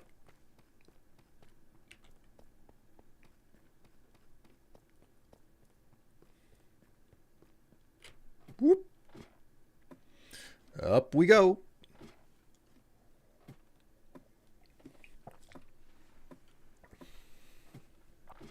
That's a song, but I don't know from when. What I remember is that Rockin' Like a Hurricane was not in Grand Theft Auto Vice City, but it was in Vice City Stories, which was like I guess you could say a knockoff version of Grand Theft Auto. Like it was official, but it was not developed by like the internal Rockstar team. It was developed by like an offshot studio called Rockstar Leeds. I don't even know if they're around anymore. But the 1985, I think, is whenever the Vice City Stories took place. Rock Me Like a Hurricane by the Scorpions came out in 84. Well, there you go.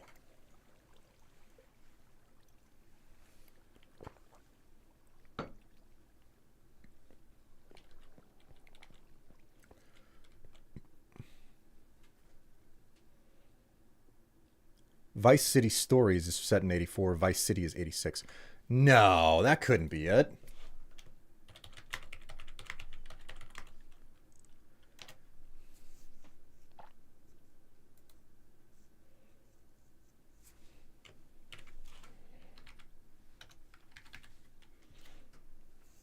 Game is set in the 1986 fictional Vice City. God damn, I thought it was 87 for this whole time. I misremembered that. Probably because my massive attachment to the year 1987. Can't imagine why that may be. Oh my word, that's the throne wish list. I forgot there were so many things to see there. I'm just like, because of the things that are on the throne, like I'm just suddenly flashed tons of bulge. Oh, it's such a nice look. Such a nice view. Oh, so much bulge. God. I'm sorry. Okay, so we will load this up with the stuff.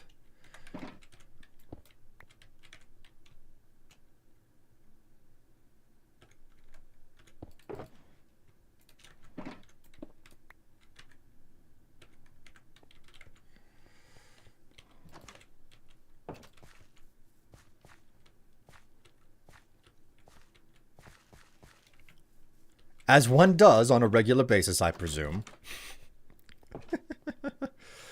Vice City Stories was also an exclusive too. Something like Liberty City Stories was...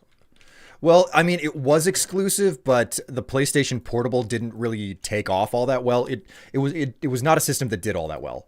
So it was initially an exclusive to the PSP, but they ultimately ended up releasing both games in a collection on the PlayStation 2 later down the line, which is how I got my hands on the game and played it a lot. Okay, I gotta zoom. Hey, you have a good rest of your day. I'm closing up here anyway, so sorry that you're gonna miss the pants dance as I run out myself. I know that you probably will regret not seeing it. Oh, wee. All right, chat. I'm not making any promises or guarantees, but I do have to say this.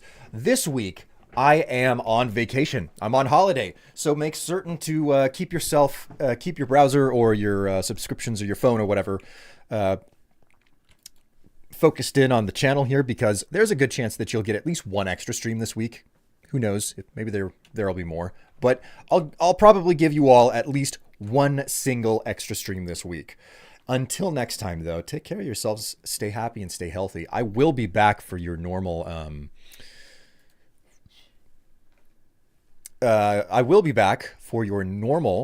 regularly scheduled stream on Saturday as well.